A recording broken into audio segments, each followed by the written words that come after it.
A humbling experience to leave your home and come around and look at all those pretty smiling faces. Those hungry people just dying to know what's going on. And many people don't want to know because they just want to die without knowing. Or not knowing will surely get you killed.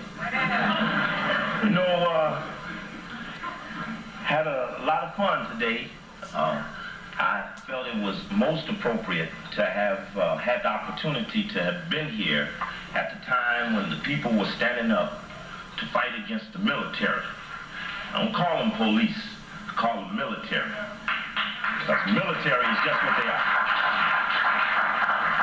I was at the University of Morris last week, University of Minnesota in Morris, and I saw the front page of the paper and I watched the news as the people converged on the mayor, demanding to have some things done where in some places these things have already been resolved.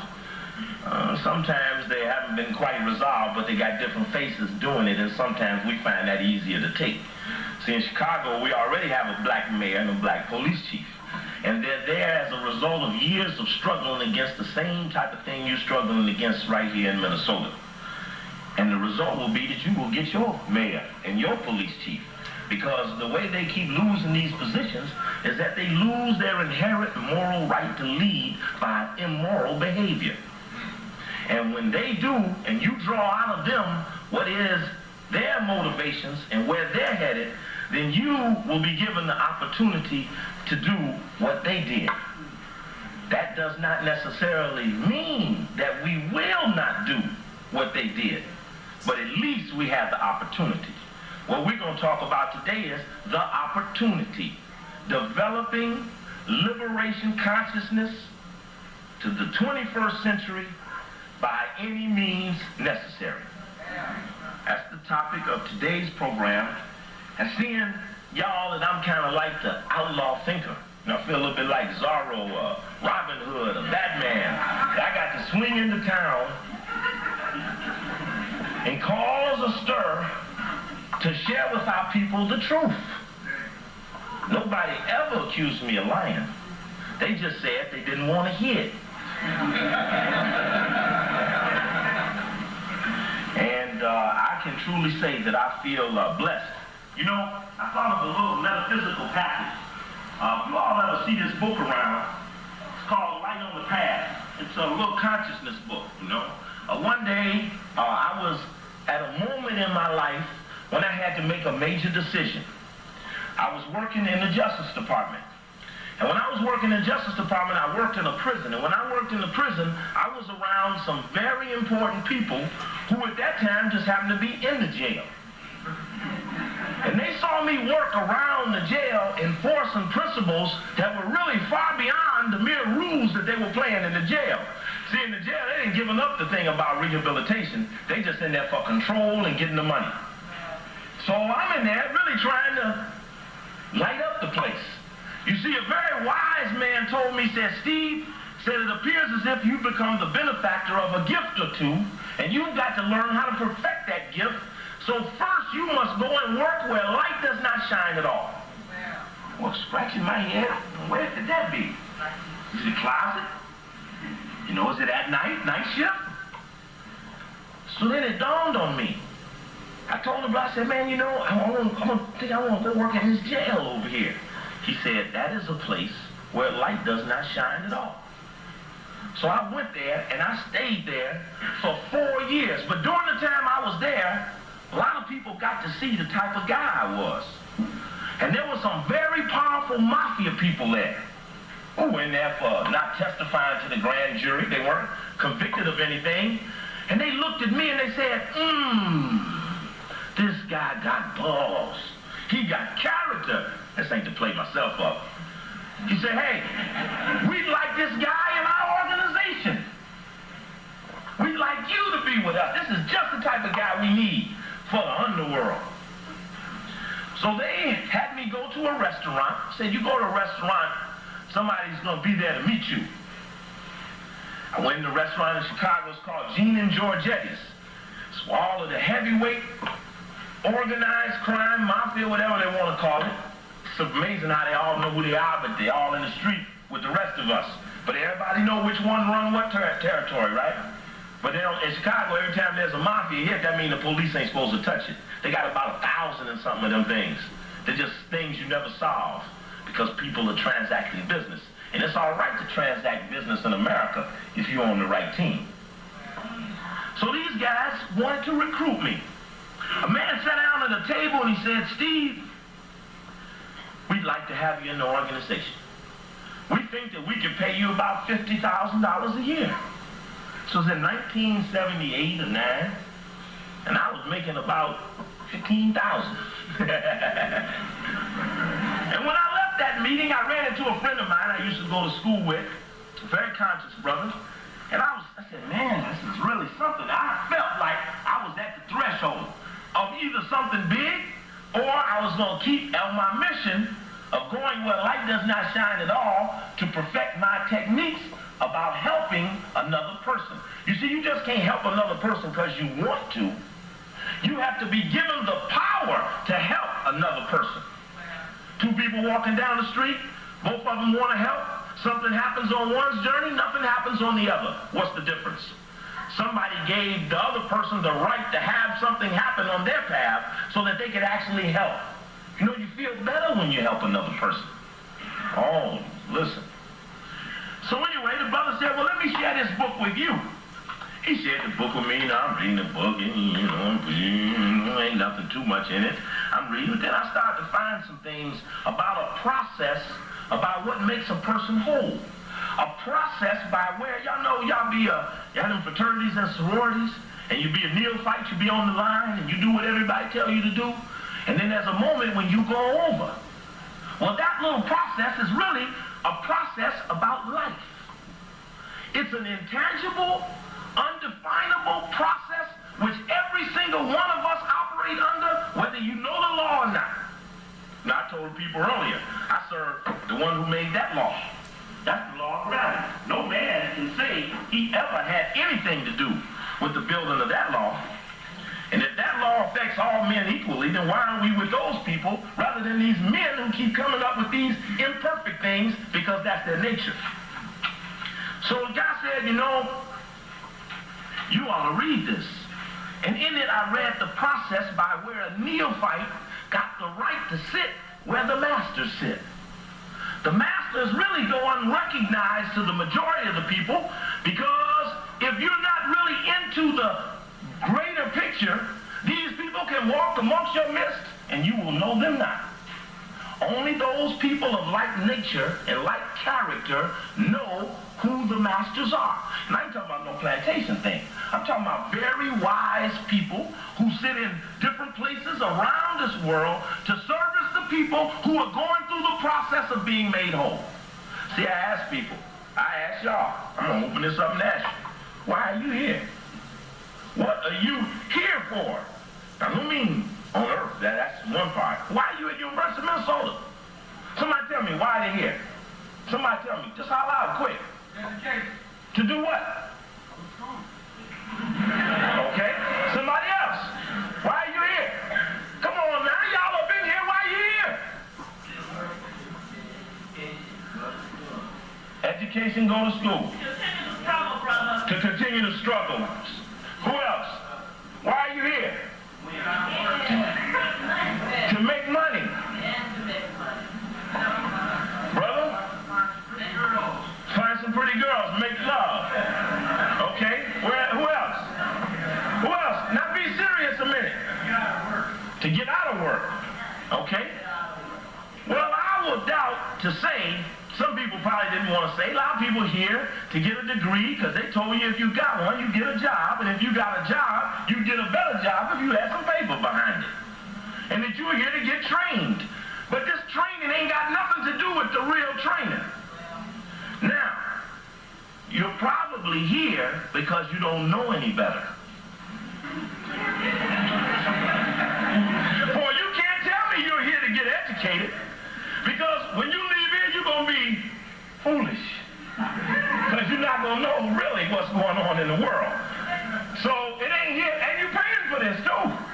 I mean, this ain't no free excursion into knowing nothing. But I say that into why are you here? Because if it's here to learn something, you spend 120 days with me and I'll teach you more than they'll teach you in 5 years. So you're not here to learn from them because they spending a lot of your money and you aren't really learning anything. And I hope you're not here to get a job. Job, you know, that's that new word for plantation. That's where you go that you ain't got nothing to do with controlling. And you use yourselves to make some money, to help someone else's purpose. Now, here to get a, did nobody holler out, I'm here to get my own business? Did nobody holler that out?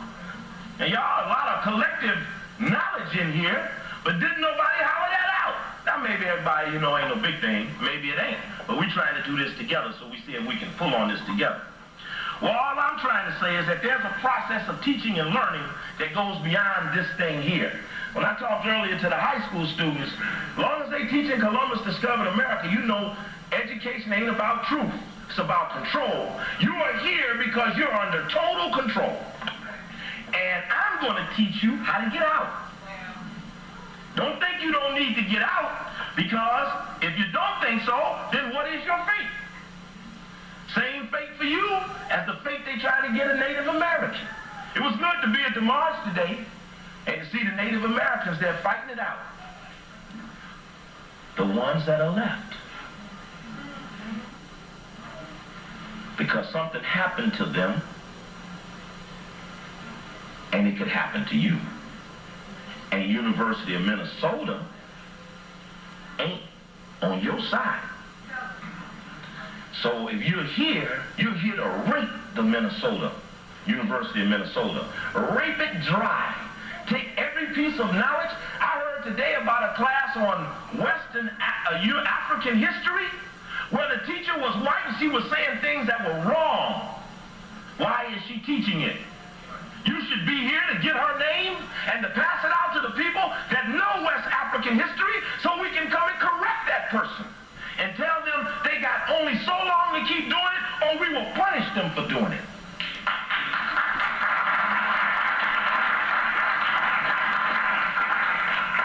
You should be doing them like they do you. They watch you and find who are the most conscious of you and they go and tell somebody else. Because that somebody else is out looking at you, and when you light up, somebody got to turn your name in. And they're in the class checking you out and telling you sometimes things that aren't true to push you around and see what you do about it. And they say, boss, I told them all a lie, and didn't one of them say nothing. Said, well, just like Pavlov's dog, looked like the conditioning is working. So if you're here to find out everything they're saying and report back to your own people, whoever they may be. Because I bet you, for example, those people of the Jewish religion report back to other Jews of the Jewish religion about you. So, as a policy, you should have the same policy. Now, if you ain't got nobody to call, you can call me. You can call me. Because we got the people. Because see, this teacher, for example, we're going to teach the students what to do with that. I'll tell you again, late 995-7612. Area code 312. It ain't no big thing, because we'll take care of that later. But the point is a process. So this guy, he told me, he said, Steve, somehow when you get the responsibility to teach some people, he said, look at this page 69. It says, in some confused and blurred manner, the news that there is knowledge and a benefactor of power which teaches is carried to as many men as who will listen to it.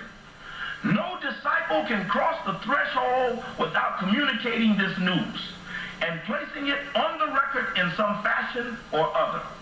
He stands horror-struck at the imperfect and unprepared manner in which he has done this. And then comes the desire to do it well, and thus the desire to help others comes the power to do so. For it is a pure desire. This which comes upon him or her, he or she can gain no credit, no glory, no personal reward by fulfilling it.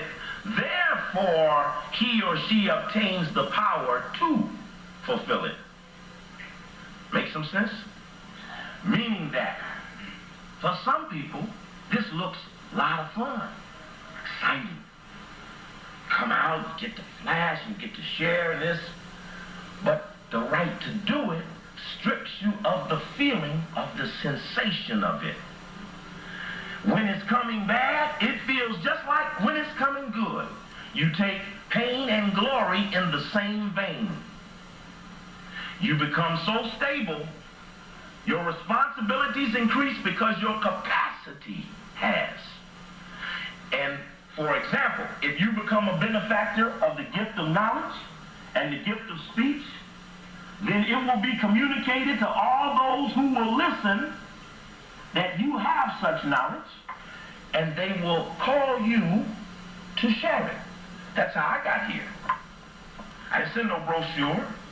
Some people came to Chicago and heard, came here and told some more people. And in a blurred and confused manner, the word passed.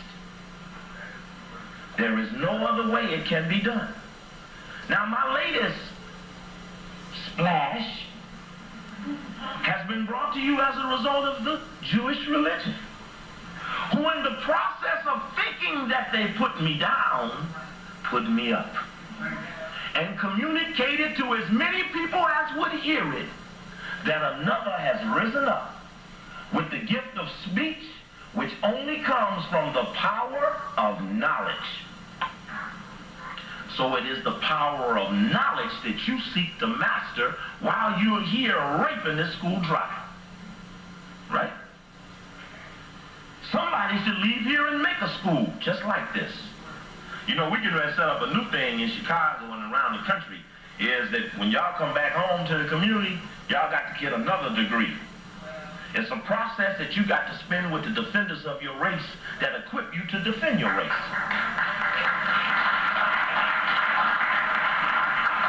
And if you plan on being in the community, don't think you're going to get past without it.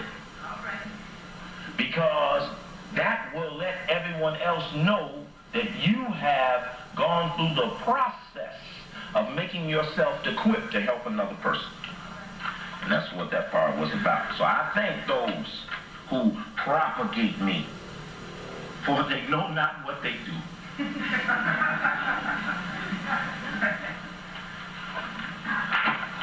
Developing a consciousness for liberation in the 21st century. You know what was funny at the march today? Tried to share a little of my experience with the students. We had a little protest in City Hall and went up on the mayor's office. And at every march, there are counter watchers. These are people who have been sent to watch your march, your protest, and to shoot pictures and to take names and to ask questions as if somehow they're there for another mission, when actually they're there to watch you. One thing you must always do when you have a protest or a demonstration is have you a video camera and have you some still cameras. Because those people's jobs are not necessarily to shoot the action. Yes, you should. But you should shoot a picture of everybody shooting a picture of you. From here out, shoot a picture of everybody that shoots a picture of you, because it all look like they with the news media, but they all ain't. Today was a good example. The brothers were, what was that? We gonna stand up? Right now. What is it, sister? I liked it too. What was it? Fight back right now. That's right. Right now, that's right. And we're gonna fight back right now. And it just got louder and louder. And all of a sudden, I was leaning on the wall, and I picked up a vibration. You know, we got that extrasensory perception, but we deny it too often. And I was looking at the brothers in the center of the hallway jamming. They were picking it up, and all of a sudden, I got this feeling. I looked over, and the guy was shooting right at me. Pow, pow, pow, pow, pow, pow, pow. I said, no, that ain't right, because the action over there. Why are you shooting me? I'm on the wall. Checking him out. I'm on the wall watching him. He over here shooting at me. And then I looked and I watched him. I grabbed one or two more people. I said, watch this guy. So I started moving around the guy, you know he's shooting. He's having such a good time. He's not thinking, no, I'm backdooring him. I get right up on him. He's shooting. I move to the other side of him. He's bad with diamonds all in it. He's shooting. I said, oh, yeah. See, don't no news reporter wear no ring with no police badge on it. Understand what I'm saying? I said, no, I stepped back. Told a few of the sisters and brothers, that's the police. That's the police. We found one. Get the camera. Said, don't confront him until we get the camera. Because we want to get him on the camera first, and then we'll let him run, and he can do whatever he wants. Because, see, y'all, we got him on the camera. Y'all gonna get to see his face. Brothers got to, we got him. So we can talk about that, too. Because, see, at the next march, his face should be on a flyer say wanted.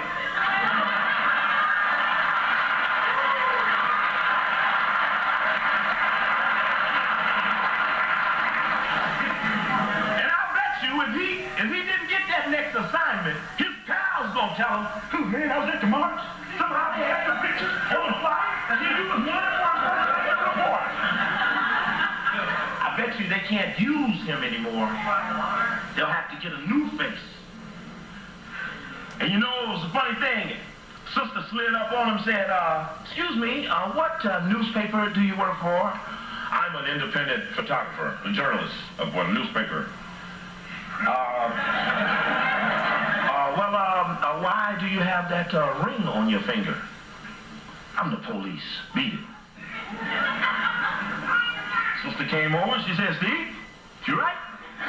You the police? He got a little edgy and he left where we were standing. I had everybody looking for the camera. We didn't get him back there fast enough.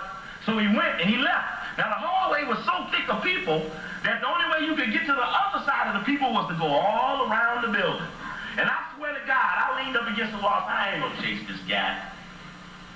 Said he probably gone. And I was really hurt that we didn't get the camera there in time. Sister said, no, he might have went to the other side. Shit. So she started going down. I said, let me go. The sisters can do it too. Went around. He went all the way around the building. And sure enough, he had gone to the other side of the building and come around the other side of the protesters. He was just snapping away. Finally, brothers got there with the camera. Sister kept right on going, got the brothers, and was zeroed in on him. He's just shooting away. Pow, pow, pow, pow. We got him good. In fact, I backdoored him to make it look like the camera was shooting me. Really, we was just taking him in. And he started to talk to some more people. Tried to get that ring on the camera. Now I saw a little white photographer, a little white woman from the Minneapolis Star-Tribune. I said, hey, do you want to catch the police? Shoot a picture of this guy over here. You know, he's got the ring on and he's got a badge. And I know in Chicago, this is illegal. They can't do that. And she said, oh, really? So this white lady, went right up on it. You know, she was peeping him. She peeped him. She looked. You know, and then she just went on by her business. She didn't mess with it. Just let him go. She probably gonna turn up pictures of him too. And his pictures and her pictures are gonna spot faces, and they spot the faces because they looking for the God spirit in you. Boy, there was a while we was humping. I could feel that spirit. It was up in there. I could feel it, but it was there. And they felt it too. And that's the only thing they don't understand. They listen, they deal with everything material thing. This material world, material girl, all that, they deal with that. Start dealing in that spirit, they get to, you see that spirit in the hallway?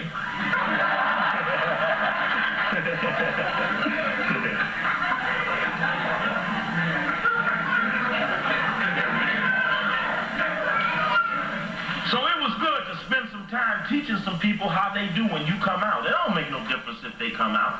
This ain't, the program for world control ain't no secret program. Shit, they shot John Kennedy in front of everybody. Shit, pinned it on a dead man and then claimed it was a cover-up and the man is dead. Who did it? So they say. But we know that wasn't true no way. How come every time they get one of them lone nut assassins, like with Martin King and Robert Kennedy and John Kennedy and even George Wallace. Every time they shoot them, they always leave the gun right there where they can get caught with their prints on it, and then got some diary in their hotel room, always incriminating themselves. That's the CIA talking. That ain't no lone nut assassins walking around, all 5 of them born in different periods of time doing the same thing. Ain't no such thing. Hey, listen, to get control of America, they had to shoot some people, and they shot some white people too. I tell them white people, say, hey, all white people ain't in on the program for world control. But y'all sure better hope we win, because y'all gonna need some help. Because y'all ass in trouble too. See, when they get control of things, they get control of all the things. And either you toot the piper's tune or you don't play. You know that little thing you had the ball, you can control action. If y'all don't choose me, man, I'm taking my ball, I'm going home. You usually got chosen because you had the ball. So if you're controlling the world, somebody gonna call your number, you're gonna be playing. But if you don't toe the line, I mean, these white people didn't toe the line, they got hurt. Hey, while we were at the police station, we saw the policeman of the future. See, here's the policeman of the future. This is the RoboCop. This is a new military piece of equipment. Remember, I told you this was a military. This new equipment they just ordered, the robot cop. See, this is the lawman's news. So you talk about, lawman stuff. So this is about the latest gun. Saying, don't worry, you won't have to go in on that hostage crisis. We can send old RoboCop in there. Now, y'all saw the flick RoboCop in. They wasn't out there just doing that for nothing, talking about they was going to build a new city, they was going to get rid of one set of people, and they was going to wipe out crime. Sound like something they doing now. They're going to wipe out drugs, and here the CIA bringing the drugs in, and the Air Force bases being unloaded by sergeants and lieutenants. When they put it on West 57th Street, the next week it was the lowest rated show on television. Because when those white people told something that Ronald Reagan wasn't wanting to be told at that moment, then they got punished too. You know, a lot of these shows are used to groom your mind towards the things that they wanted. You know, we watched I Spy and Beretta and Kojak and Starsky and Hutch. And how you going to have Beretta out there trying to stop crime, and here's a man pimping women, and he gets to pimp women as long as he is informant? What kind of justice is this? You know, there's so little justice in America. They got the People's Court, Supreme Court, Divorce Court, Night Court. They putting all that court on because you're going to have to watch it on TV, because when you get there, it's pure hell. So they feed you some soft cop, some soft court. But that ain't the court that's waiting for you. Coakley will speak today. Controversial swirls around Steve Coakley. Nah. That's a hurricane around Steve Coakley. Marcus Garvey told you about it. He said, I'm going to come back and out of the hurricane. So they just got their catastrophes out of order.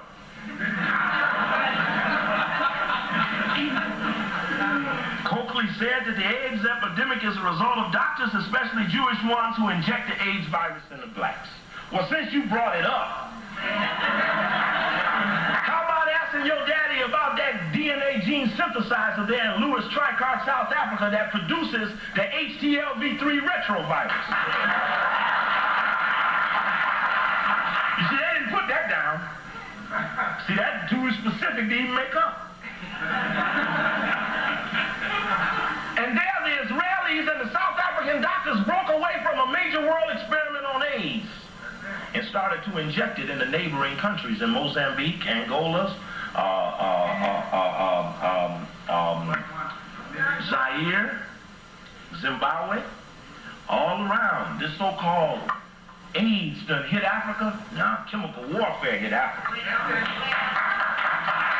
And we're going to talk about that too, because you see, we have to talk about it. Now this AIDS in the Jewish doctor's comment is a very fascinating situation. You see, I worked for the mayor of the third largest city in America. That city, Chicago, is bigger than most countries in the world. Now, everywhere in the United States of America where we have black mayors, there has never been a guy working for a mayor like Steve Coakley. Never. And play myself up. There are people like me all over the place, but they usually never end up that spot. Just up by faith. Thing rolled over, I rolled over right with it. Next thing you know, I was sitting there, the power seat. Hey. So someone decided, they had been watching me for a long time. You see, in America, there's an early warning system.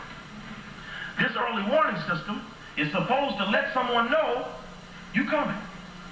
It's like a doorbell, only you're dealing with people in a way that the ones who are watching are the problem.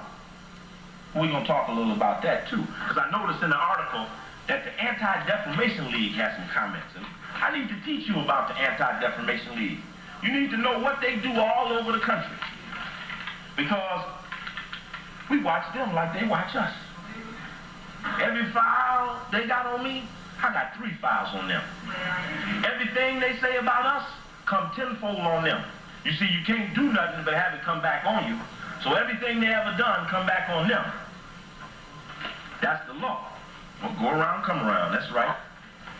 Says the Defamation League said that Coakley was invited by the same African-American student group, the Africana Student Conference Center, Africana Student Cultural Center, that invited Minister Farrakhan to speak on campus May 23rd, 88.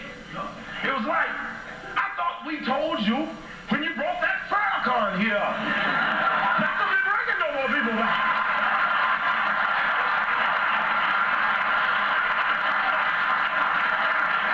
It's like, did you not hear me when I told you before? Well, maybe it's because you don't count anymore.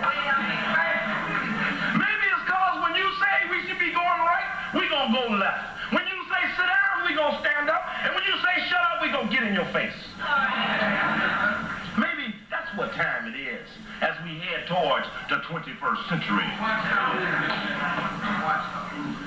Chris Nissen and Harold and you other brothers and sisters that stood up, ain't nobody gonna mess with y'all. I wish you would call me and tell me that somebody even looked at you funny. Because we'll teach them a lesson they will never forget. I always tell them, I say, boy, I sure hope God bless y'all movement, because he surely blessed ours. Wise said that just less than a year later, the same group is blaming not a black intellectual, not a black political leader, but bringing in a person who disgraced himself with racist and anti-Semitic remarks. Oh, my God.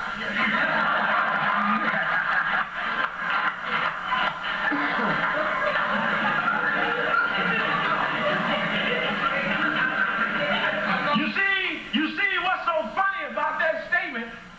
What's so funny about that statement is that it really shouldn't even be anti-Semitic.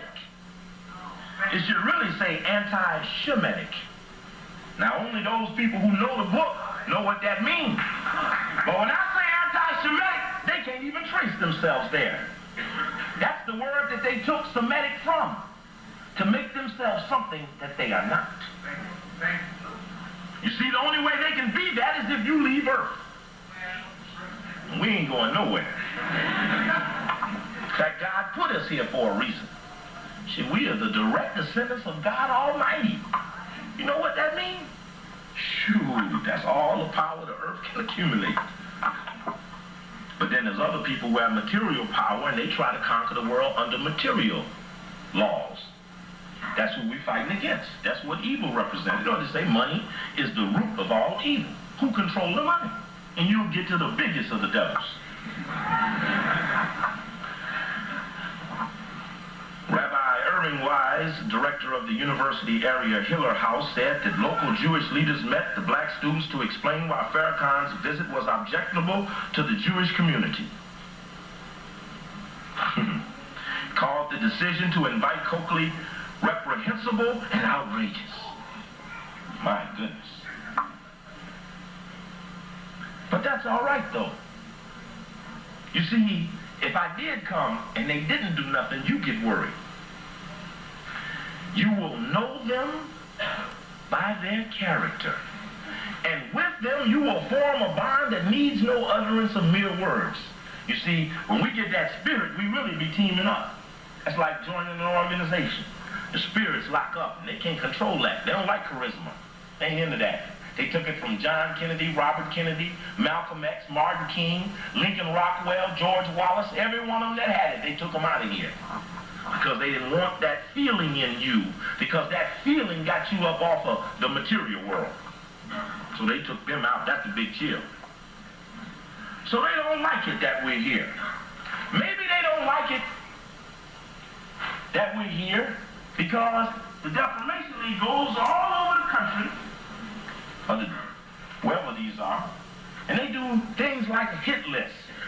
You see, in Chicago, the Anti-Defamation League came to the mayor and they said, Mr. Mayor, we have a list here of 23 black nationalist, militant extremists who we don't want you to associate with.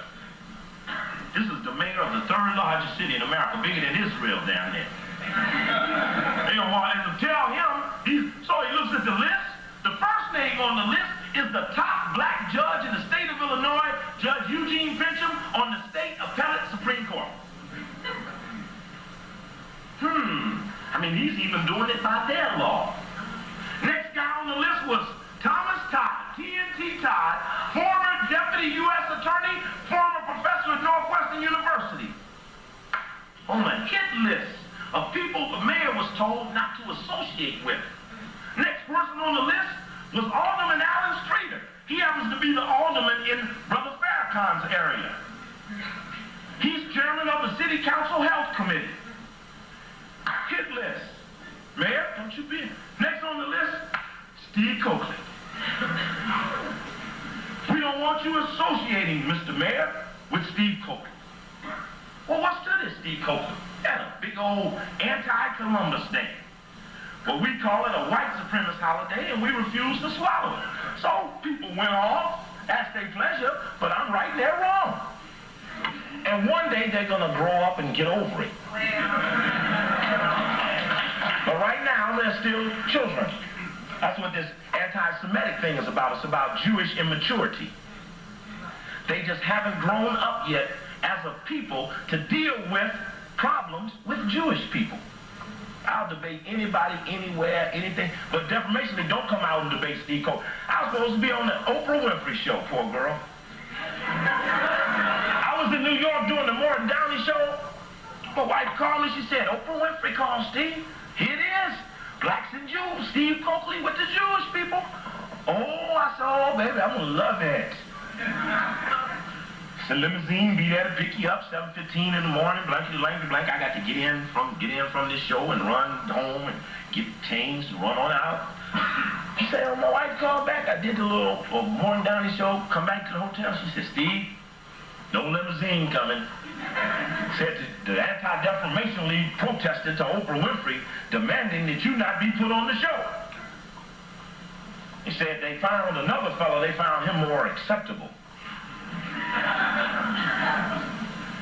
I said, well, what did Oprah say? She said, Oprah want to keep her show. I said, well, I wish her luck. She's going to need me one day when they get tired of it. I mean, hey, if I put some green eyeballs or some blue eyeballs on, they give me a show too.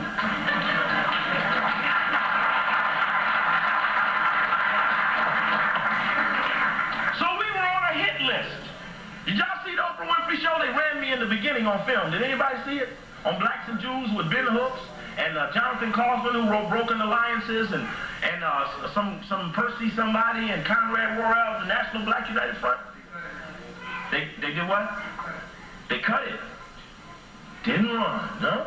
It was hot. But the interesting thing was that we were on a hit list, and somebody had the audacity to deliver it to a black man and then tell him that you better do this or else.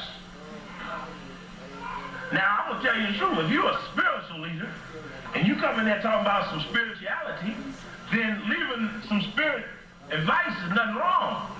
But when you walk in and start identifying people who your people recognize as people that's helping your people, then all of a sudden, even though they might not tell you to your face, you end up on another list.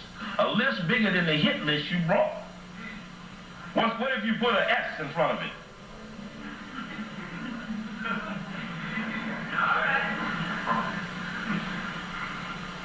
So, the mayor, he just said, hey. In fact, the mayor never even told me they had come. 30 days passed. I guess they figure like they get a mayor, okay, you got 30 days to do this. Now, they not going to do it, but they want him to do it. You see, that's what the chilling effect is about. They want to set the climate to make you think you ain't got no rights and cut your own rights. Well, brother, we better not be too active. They might, I just students told me that we were talking. Hey, when a teacher is wrong and they're saying that black history stuff I know is wrong, I don't even correct it because I fear for my grade. That's the chilling effect. See, if school is doing that to you, then you know this ain't about no education. It's about control. And I told the little students earlier, in America, it's about muscle. I mean, they just the muscle that told people Columbus discovered America, and he didn't. But muscle is what make it happen. It's muscle that give these negative people the power that they have. It ain't about righteousness. It's about muscle. Did they hurt you, and they hurt enough people, the rest of the people ain't no problem, because they don't want to have what happened to the victim. The victim is chosen for their identification with the witnesses. That's terrorism. So, the mayor didn't say much of anything. On the day before the 40th anniversary of the State of Israel dinner, the newspaper comes out with the story of Mayor's aide Steve Coakley is a racist. Well, the first thing is, ain't but one form of functional racism in America. Now, this is a fact. Can't nobody tell you no different. Ain't but one functional form of racism in America. Neely Fuller says it. Francis Wells Welsing says it. Brother Farrakhan says it. And it's true.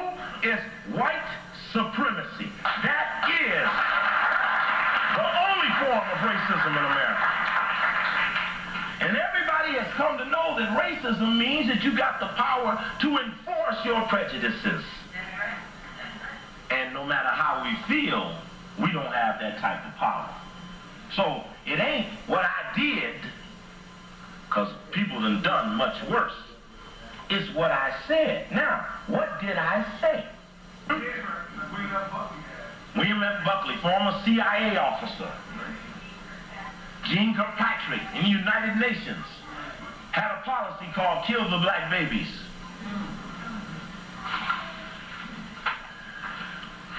So I tell Jewish people, hey, I'll get with any of you.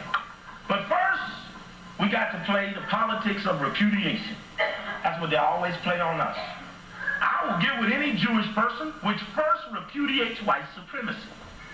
You see, earlier we were talking with the students. I think the guy here in the back, guy got up and he tried to do his little thing. He was hollering out and so forth. Hey, say, I'm here to fight you. You're a racist. Blah, blah.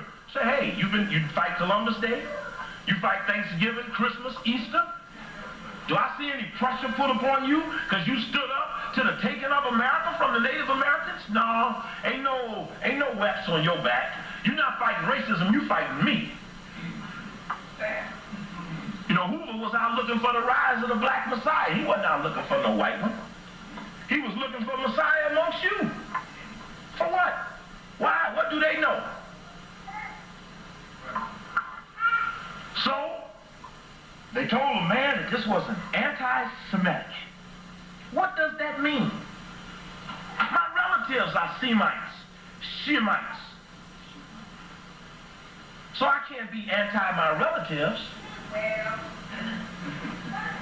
Hey, now what you got to know, that nowhere in the world are the Jewish people motivated by spiritual values. Now let me tell you why.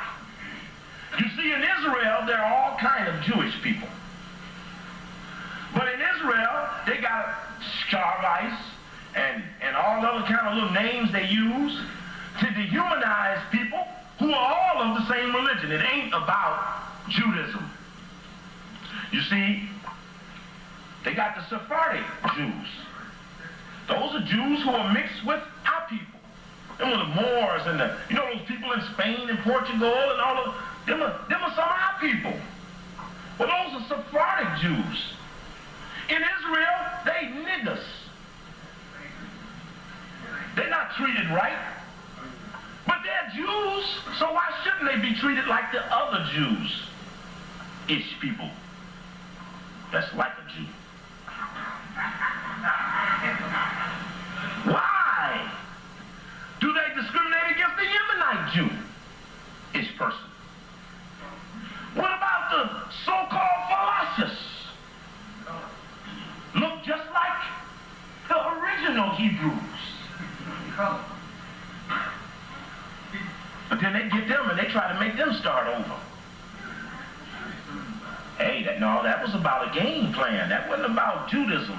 That was about trying to muscle a new truth. They were going to muscle the people. That somehow these people who are standing in the state of Israel somehow are some so-called chosen people. They are not. They are not. They are not. In fact, in Revelation, it tells you about the rise of that Antichrist. It tells you about 3 sixths, and it tells you about somebody who claimed they're the Jews, but they are not. You can call me anti-Semitic for that. That's in the Bible. Now, ain't nobody else out here saying nothing. Hey, if I was chosen, I wouldn't have to tell you. You would know me by my actions. It's not a declaration. You can't declare yourself. So, in Israel, the founding of the state of Israel, 75% of those Jewish people that founded the state of Israel were Ashkenazi Jews, who are white Jewish people. And they consider themselves the best of all the Jewish people. No, not Judaism, not the same as the Sephardic, not the same as the Philosopher, not the same as the Yemenite. Skin color. White supremacy even amongst those who preach Judaism. They are not motivated by spiritual values. It's not spiritual values got 30,000 people or 20,000 people incarcerated with no trial. It ain't spiritual values that got them building the Cheetah jet, which turned into the Cheetah jet in South Africa. It ain't got spiritual values to do with the missiles that the South African government got. It ain't spiritual values that have to do with the 2,000 miles of electrical wire fence surrounding South Africa built by the Israelis with motion detectors in the middle, with checkpoints. It's not spiritual values that teaches terrorology at the Jaffe Center for Strategic Studies in Israel, where the secret police of South Africa are trained. It's not spiritual values that says Israel and South Africa share the bomb together as a tool of their survival. It's not spiritual values in Louis Trichardt, South Africa, where that DNA gene synthesizer is. It's not spiritual value when the labor unions in Israel are there with the labor unions in South Africa. It's not spiritual values when the textiles, the fashion goods, the machinery, the furniture, the plastic goods go from Israel to South Africa. It's not spiritual values that makes the kibbutz in Israel the symbolism of social working together that takes their products and sells it to South Africa. It's not spiritual values that has Israel trying to prop up the Bantustans. It's not spiritual values that makes every single university in Israel have a corresponding school in South Africa. It's not spiritual values that makes Tel Aviv the sister city to Johannesburg, and Haifa the sister city to Cape Town, and Eilat the sister city to Durban, and Hekon the sister city to Port Elizabeth. I can't even pronounce the names, but I know what it means. You see, South Africa to me is the worst treatment on the face of the earth. So if there is a hell, those people that protect South Africa must be the chief devils.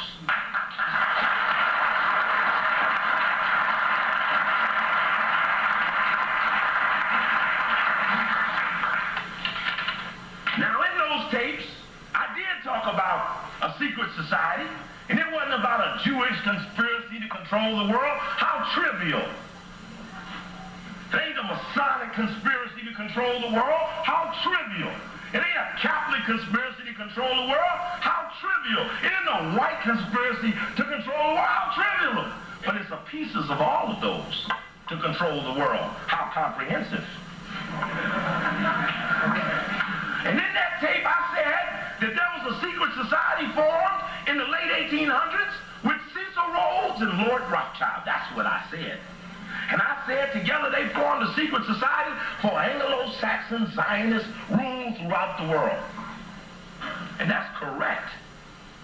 And that same Lord Rothschild who gave Cecil Rhodes the money to then go and exploit our relatives, took those diamonds and those gold fields from our people.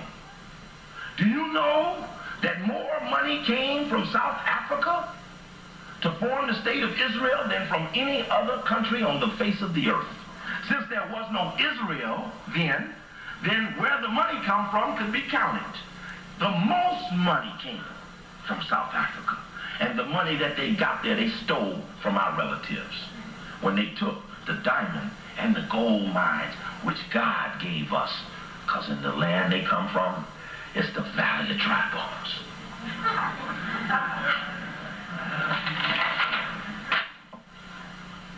So if that be true, if Cecil Rhodes and Lord Rothschild and the Morgan family and the Astors, go check the Cleveland sect. Go check the beginning of Toybean Hall and the settlement house movement and how that led into the origination of social work to infiltrate the poor, to make them aspire through you, the rich, the dominant. Did they not form this secret society? Oh, Carroll Quigley at Harvard University thinks so. In fact, he said that he had the privilege of reading the secret papers of the people who have the program for world control. He taught at Harvard. You know, if you was doing this good, you'd be at Harvard. Say, I'm going to leave University of Minnesota. I'm going to go to Harvard to get a finance degree. So, if they did do this, then what does that mean that they did it? Why don't the people understand what they did and how it works? Why don't... See a lot of gold chains in here tonight. Don't be folding your hands up. A lot of diamonds on them fingers, sister.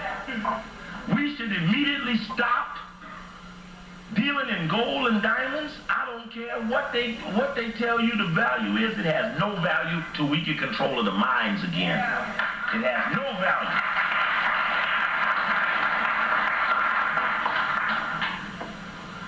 Now this secret society is still in power today. Rockefeller, David Rockefeller, is about the best example of sitting at the board of directors of the table of power. In fact, they had a program on Channel 11, which is public television in Chicago. And in this program, they had a piece on David Rockefeller and the world according to Rockefeller. And in that story, Rockefeller talked about how people were drawn out of his organization into government, out of the Trilateral Commission, and how this had been going on continuously, and how he was so proud of his trilateral members. But that's what I said in the tape. But no, they take the AIDS and Jewish doctors comment because if they had to tell them what I really said, then I would be in that blurred and confused manner touching more people. So they bear that message. So this secret society that they formed must be overthrown. I think you have to understand that the only way you're going to be free here in America is that you overthrow this secret society. Oh, that's all right to say you're going to overthrow a secret society because if it was any good, it wouldn't even be secret. Oh, what's the name of this auditorium? Coles. Anybody know who they are? Anybody know who they are? Is anybody here from the Minneapolis Star and Tribune? Anybody here? That newspaper? Huh? Right. a guy called me last week. I was at Morris. He said, well, what about this conspiracy to control the world? I said, well, ask your daddy. I said, because if you write for that paper, then it's your daddy who sit on the Trilateral Commission with David Rockefeller. In fact, your daddy know about the secret society because he's been in on the Council on Foreign Relations for a long time. It is the Council on Foreign Relations that is the extension of that secret society that was formed by Lord Rothschild and Cecil Rhodes in the late 1800s. And if you hear about the group, it's a very important foreign policy discussion group. That's what they call it. But actually, in every city where there is a chapter, where there is in most major cities, and should be right here, that's where the establishment sits at the table of power and deliberates about what happens in the world. I went to one Council on Foreign Relations meeting in Chicago, and they was talking about Nigeria. Wasn't one Nigerian in the room. Wasn't even no black people. What right do they have? What is Manifest Destiny about? It's about the devil's program for world control. Y'all know that Manifest Destiny is what made them think that they had to go to South Africa and go to America and colonize and kill the people because somehow some God they met somewhere in some dark alley made them think that's what their destiny was. No, that wasn't true. So yes, this program for world control does exist. In fact, about this program, sit on the Trilateral Commission.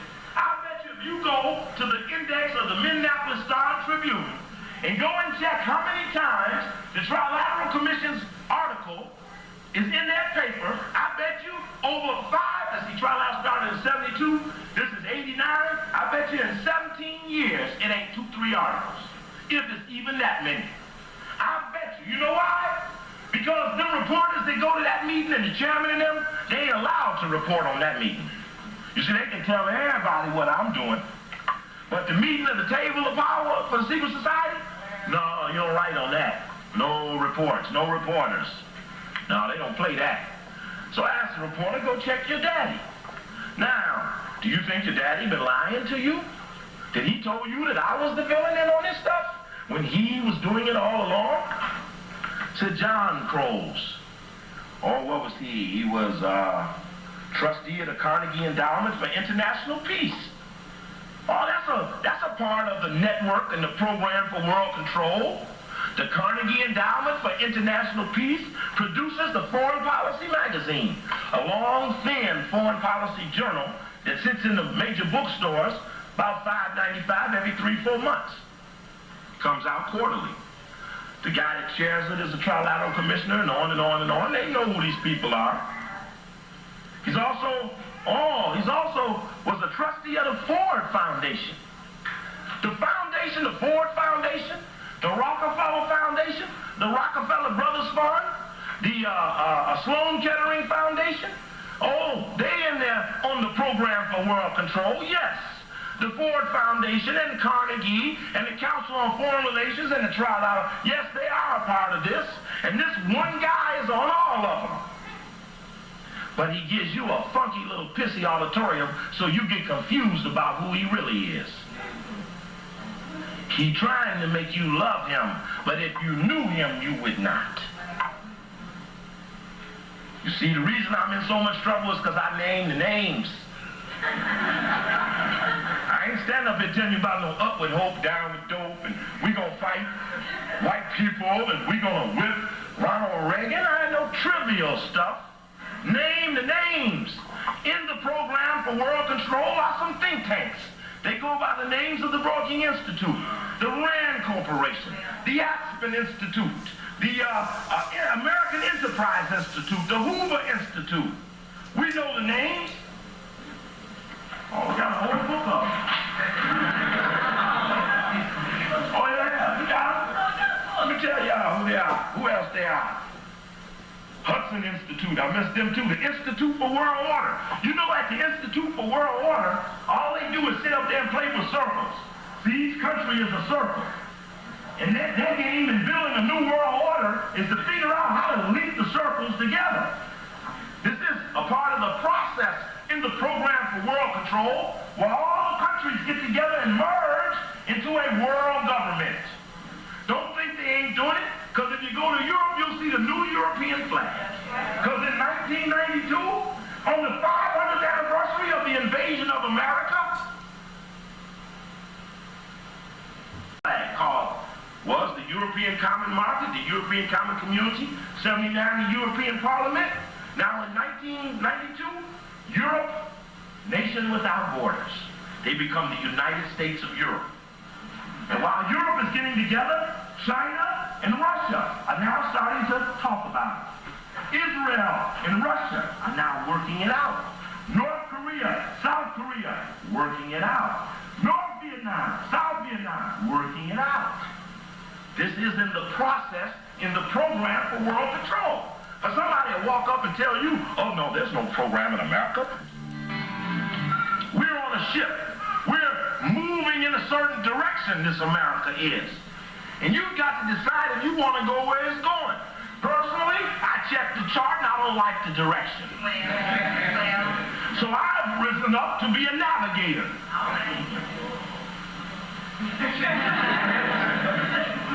Because those on the bottom of the boat sink first. So you got a vested interest to get up off the bottom. Because when that boat reaches its fate, you're in trouble. So these nations are linking up. And that's what that secret society did. But John Cowles, he knows about this. John and Gardner. But they wouldn't talk to you about it. Because, you see, they don't talk about the program for world control with the stupid people. And then a part of that with the think tanks, you take a sheet of paper, put think tanks. And then just put them down. That's where they pay people to sit up and think about controlling the world. And that's where that Institute of World Order, funded by the Rockefeller Foundation, the Ford Foundation, the Lilly Foundation, just sits up all day and thinks about running the world. Now, we ain't got that type of luxury. We're too busy trying to survive in the world. But then in that network are also those foundations, the Ford Foundation, the Carnegie Mellon Foundation, the Sloan Kettering Foundation, the Field Foundation, the Joyce Foundation, Rockefeller Foundation, Rockefeller Brothers Fund, Rockefeller Family Fund, Clement Stone Foundation, J.M. Kaplan Foundation, and many, many more are named. But at that foundation, that's where the rich write off their monies, and then they pay and they finance the type of thought they like. You see, there's a thing in America about billing you a nigga. You know, you don't like the ones that you got, you don't like this brother, you don't like that brother, so you go bill you a nigga. You get you a foundation, you say, well, Negro, I'll give you $400,000 if you can work on this social problem. Hey, how you doing? Say, oh, it's a student from Morris. Come on, make that 3-hour ride. Where I was last week. This is a sister who is the co-president of the Black Student Union there, and she was so gracious with the others that brought me there last week, so I had to definitely thank her for being here.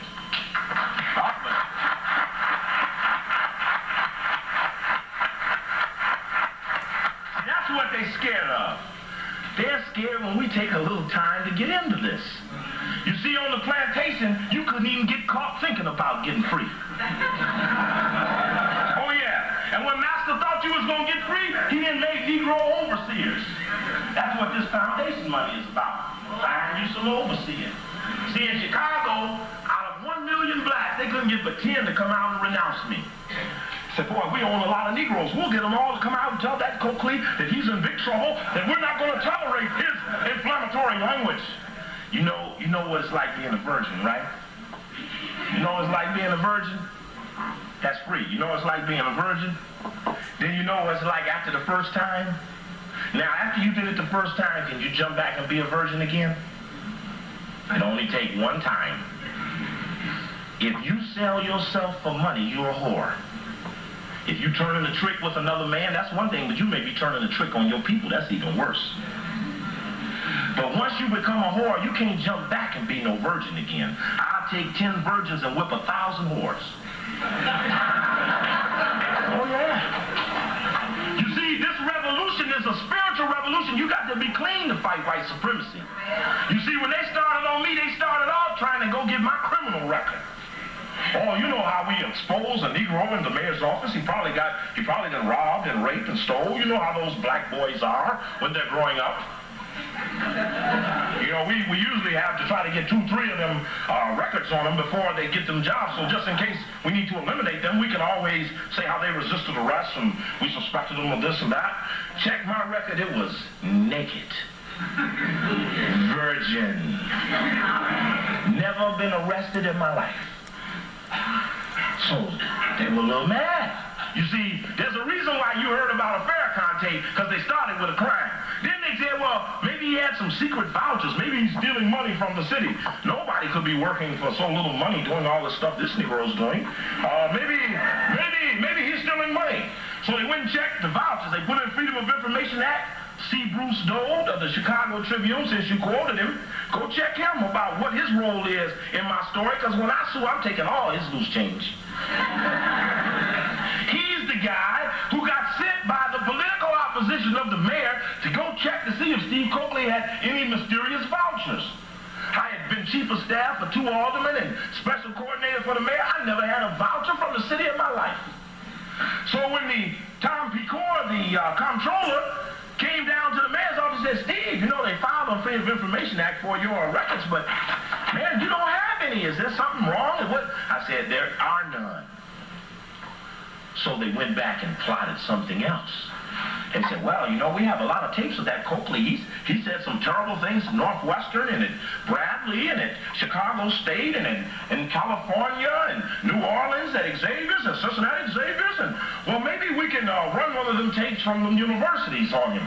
No, don't use a university tape, because university means diversity of ideas. That's where you hear all forms of ideas. You see, you Jewish people are making a big mistake. You see, it is at the university where everybody should hear. I don't care if it's from the Klan to the moral majority to the secret society with the Carls family or anybody else. This is where you hear all ideas. That's what this is about. So they didn't take no university tape, because I got a tape in Northwestern University that's hotter than anything they ran to the public. But you couldn't take the Northwestern tape. You needed a tape from somebody who had an immediate association of sinisterism with white people. Oh, you know, boss, he did speak Farrakhan. Oh, once he was 6 times, 7, 8 times, he was over there with Farrakhan. Ah, Farrakhan. Yes. If we reveal a tape that he said Farrakhan, that'll do it. But remember, that was their 4th shot. That was their 4th shot. And believe me, if that hadn't been there, then they would have had the gun out trying to shoot me. Because the job was to get me out of power. Because they don't want people that know the names to be in power. And so along with those think tanks and those foundations come the great universities. You see, didn't nobody endow Harvard and Yale and Princeton and MIT and Stanford and University of Chicago, for example? University of Chicago was created by Marshall Field and John D. Rockefeller. Now, do you think John D. Rockefeller built that school to have somebody raise up and overthrow the Rockefellers? Come on now. Carls give you this auditorium because he don't want you to raise up against him. And he got a pathology here that's sicker than anything I ever done. But lack of information is the key. Education? No. That's not what you need. You need the right information. You could spend 120 days with the right information and be more powerful than 5 years under these fools. I keep telling you. But you're the last generation to get schooled. That's what Brother Victor said. Victor Probe spoke last week at the banquet. And he said, y'all the last generation going to school, because you see, after this, they ain't going to be playing around with it. You ain't going to get none of it. But that's all right, because we're going to have a new type of school. You can finish in 120 days. Then all of a sudden they're going to start giving you grants again. Because they'd rather teach you the wrong thing for free than to have us teach you the wrong thing for nothing. So that's why they built them schools. They didn't build those major schools to overthrow the people who endowed them. Go to the schools around here and write down the names of the people on the buildings and go research them. Go to Who's Who in America. Go to the Forbes 400. Go around and look at the city's history. Check those names.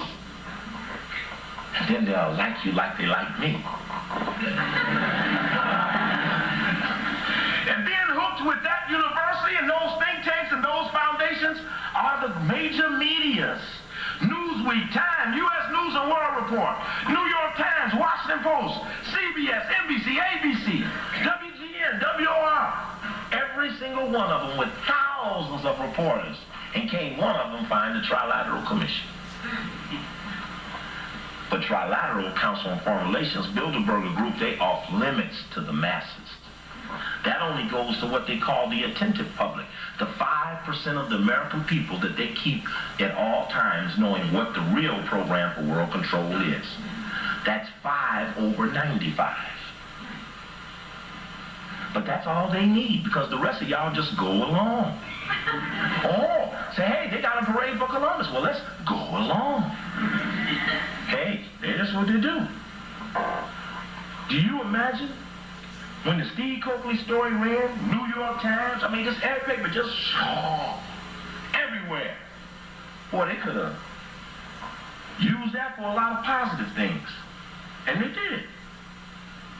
Then along with those go the, for example, the energy people, Exxon, Mobil, Standard Oil of Indiana, Standard Oil of California, Royal Dutch Shell, and others. And the defense industry, you know, when Eisenhower was leaving the presidency, he warned the American public of the rise of the military-industrial complex. White man, y'all.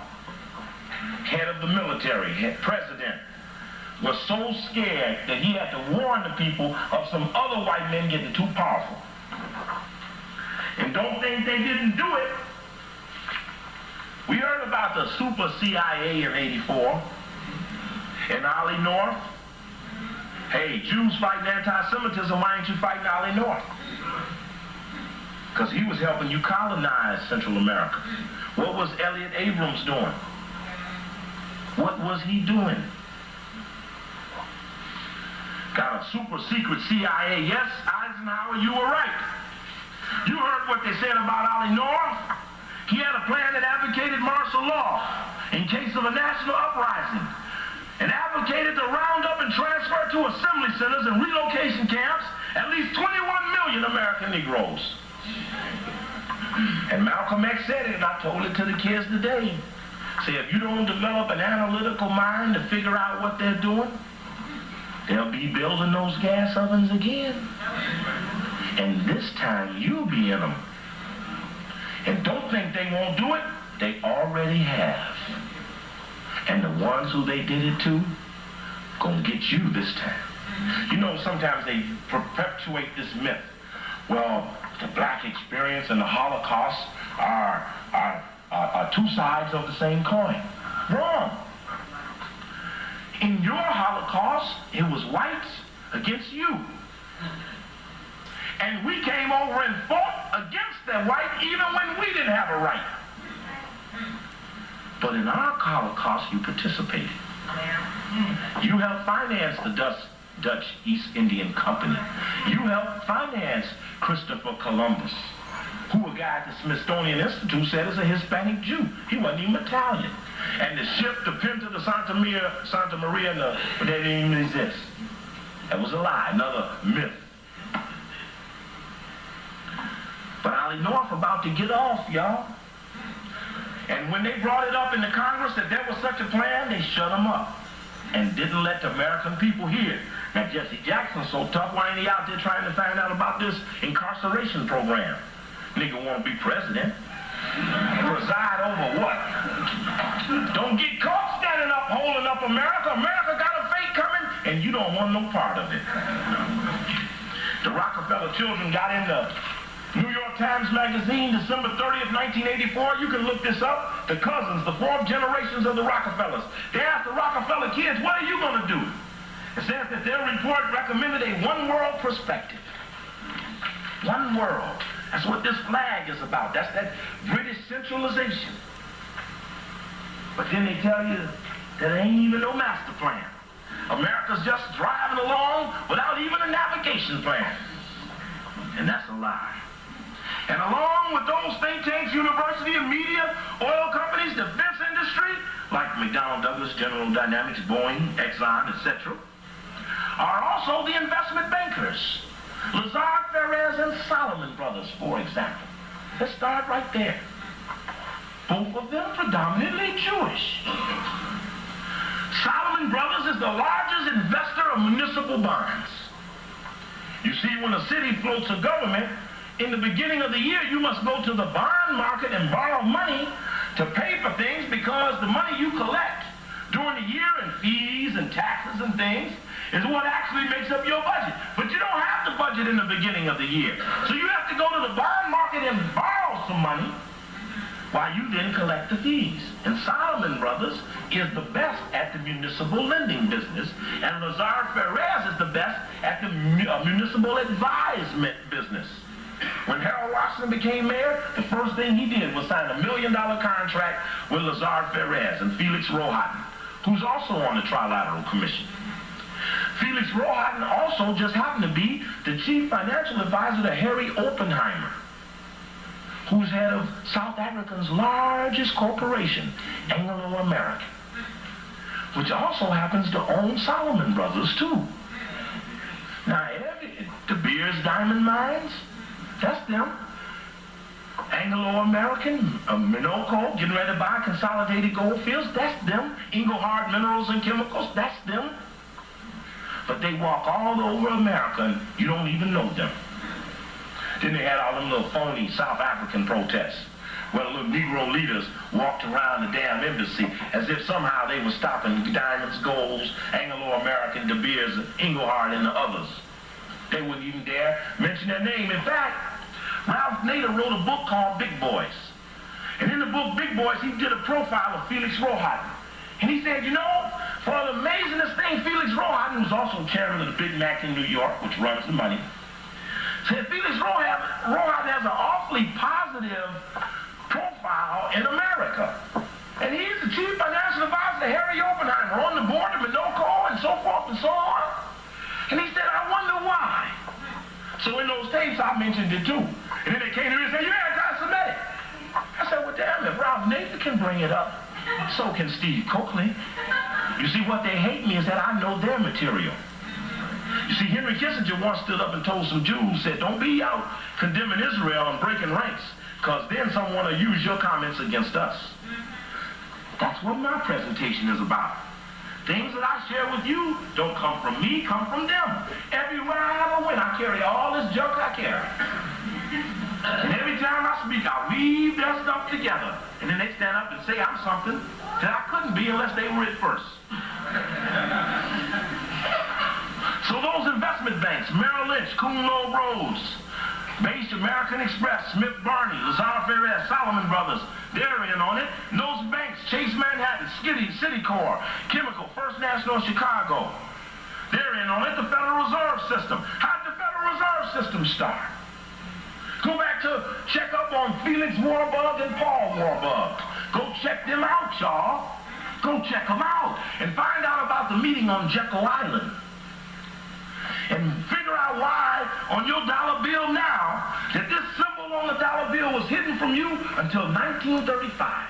And then they revealed the Great Seal to you with the pyramid and the all-seeing eye on it. Don't tell me America ain't got no direction. And then the Trilateral Commission and the Council on Foreign Relations and the Bilderberger Group and the Foreign Policy Association and the World Affairs Council and others get together and deliberate how to control the world. Oh, we know their position papers in and out. 14th position paper, managing global problems with communist countries. How's America going to manage problems with the communists? Well, the problem was, and the report was you. And that's why they're getting together. They're forming the White Brotherhood. And the White Brotherhood is to chase people of color, the direct descendants of God Almighty. This is a spiritual war. So together, all of those make up this thing that we're fighting against. You see, if you're developing a conscience, it must center around what is the problem. So you must have a book, everyone must have a book on who's running the world. And in every country, every city, you must know who those people are. If you live here in Minneapolis, don't let me come here again and I ask you, who are the 10 most powerful people in this city, and you don't stand up and open up your book and tell me. Don't let me come again and you not be able to tell me, because if you don't, you ain't getting educated. You're being destroyed. All this education gonna get you killed. So get you a book, and in your book, what you do is, you go to the Forbes 400, and you take every single of those families and put each one at the top of a page of paper. And then, what that top, then you go to Who's Who in America. You go to Who's Who in America, and you shoot their profile, and you stick it on their sheet of paper. Then you look in the local newspapers where they're from, and then you look under the index, and you look under every time they mention their name, and you put that index on your sheet of paper. And you get all 400 of them. Don't you miss a lick. And I bet you spend more time getting miseducated than you will doing this. But do this. And then once you do that, then go to the Business Week. Every year, they print the 1,000 top corporate elite. Every one of them, put each name at the top of a piece of paper. Then go to Fortune. They put out the top billionaires in the world. Put them names down, get that international who's who, and put them names in your book. And once you start hovering around them names, that program for world control will get a lot clearer to you. Then if you gotta have a library, I'm gonna read you some books you gotta have in your library. We're gonna go fast. It's gonna be in the tape. It's gonna be on the tape so you can get the tape. So if you miss it, but I'm gonna go down it.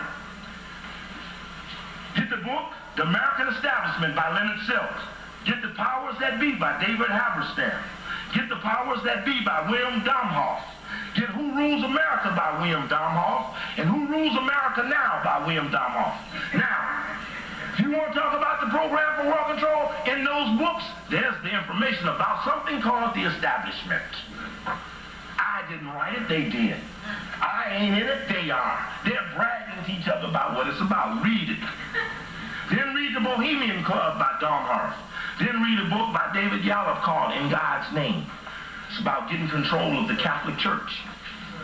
Then read any book you can on the Rockefellers, any book on the Astors, the Guggenheims, the Kennedys, or any other of those major inherently wealthy families that you've heard about. Y'all remember the O.J. said it once. There's 16 families controlling this whole doggone world somewhere there. It's the Rockefellers, the DuPont, Howard Hughes. Oh, some people slip it out when they can. Gotta hear them. You know, when I come to you, I'm like putting that 3D on your glass. You know how you watching that thing, and they did it at the Super Bowl. They had a portion of the Super Bowl where if you put this little Pepsi thing on, you can see the halftime show. But it's like putting on your 3D glasses. All of a sudden, that same picture you've been looking at all along gets a lot clearer. All of a sudden, the things are coming all out at you. Well, it's the 3D process. Then get the book called The Deal Makers. It's about investment bankers. Then get one called, I think it's Lions in the Street or Lions on Wall Street or something. It's about the big-time attorneys. Then get a book called Trilateralism and the Program for World Management. World Management. Anybody here got a class in world management? Then obviously no one sees you as having that responsibility. But I bet your cows know about it. Holly Sakar, S-A-K-K-A-R, S-A-K-A-R. It's a computation of a book, and it has a bunch of different authors. Presley Nesbitt does one on the Trilateral Commission in South Africa with the Anglo, and it's a thing about the Caribbean and the Rockefellers and the Trilateral, and it's a thing about the Bilderberger Group is in there, the Council on Foreign Relations is in there, and the list and profiles of all of the Trilateral Commissioners in the United States, Western Europe, and Japan is in there, and an overview of the Program for World Control. It's about 20 different authors. It's a very good book. Then get a book called Tragedy and Hope. That's the book that I told you about that Harvard professor wrote. He called it Tragedy and Hope. He said, I read the secret papers of the rich and the powerful. My only problem with them is that they decided to remain secret. See See, he saw nothing wrong with the program for world control because he was white, he was teaching at Harvard, and that was right up his alley. But you see, every white person can't trace their lineage to King Charles and Lady Di. So some of them is in trouble. Get the book by Gary Allen, None Dare Call It Conspiracy and the Rockefeller File. In fact, the Rockefeller File, and I thought I brought it with me, has an excellent thing in there on the Coles family. I mean, it's just real good. I just don't know what I did with my book, but it's a real good article. And in that Rockefeller File, they teach you about how disarmament is world peace through surrender, and they teach you about military power, which is world peace through conquest. It's by conquest or surrender. Tell you about the Kama River Truck Factory, how United States built the largest truck factory in Russia, giving them money loans, 6% interest. Some of it they don't even have to pay back. And then they built the trucks and the tanks that went in there and invaded Afghanistan, and Carter cancels the Olympics. But the Russians couldn't have never got that. We hadn't have built it for them. IBM, Pullman. Why are they building what for the so-called enemy? How come every time them Russians is hungry, we go give them some wheat? If they're the damn enemy, why don't we starve them bastards? They're not the enemy. You're the enemy. Get the book, the best book on the CIA and the Code of Intelligence by Marx and Marchetti. Get Global Reach and the Alliance by Richard Barnett. And get the book, The Invisible Government by Dan Snoop. Two books, the same name, talking about the same invisible government from two different directions. Get The Illusion of Scarcity, Edgar J. Epstein on diamonds. Excellent book on the illusions of diamonds, by how the diamond cartel is going down. Because people don't need diamonds. You can make a diamond better than anyone they can mine. It's the value given to it that makes it important, not that it's important. And it says any day the people get tired, they'll stop it. Also get the two books on South Africa, The Landlords and Black and Gold. Then get a book called The Fate of the Jews.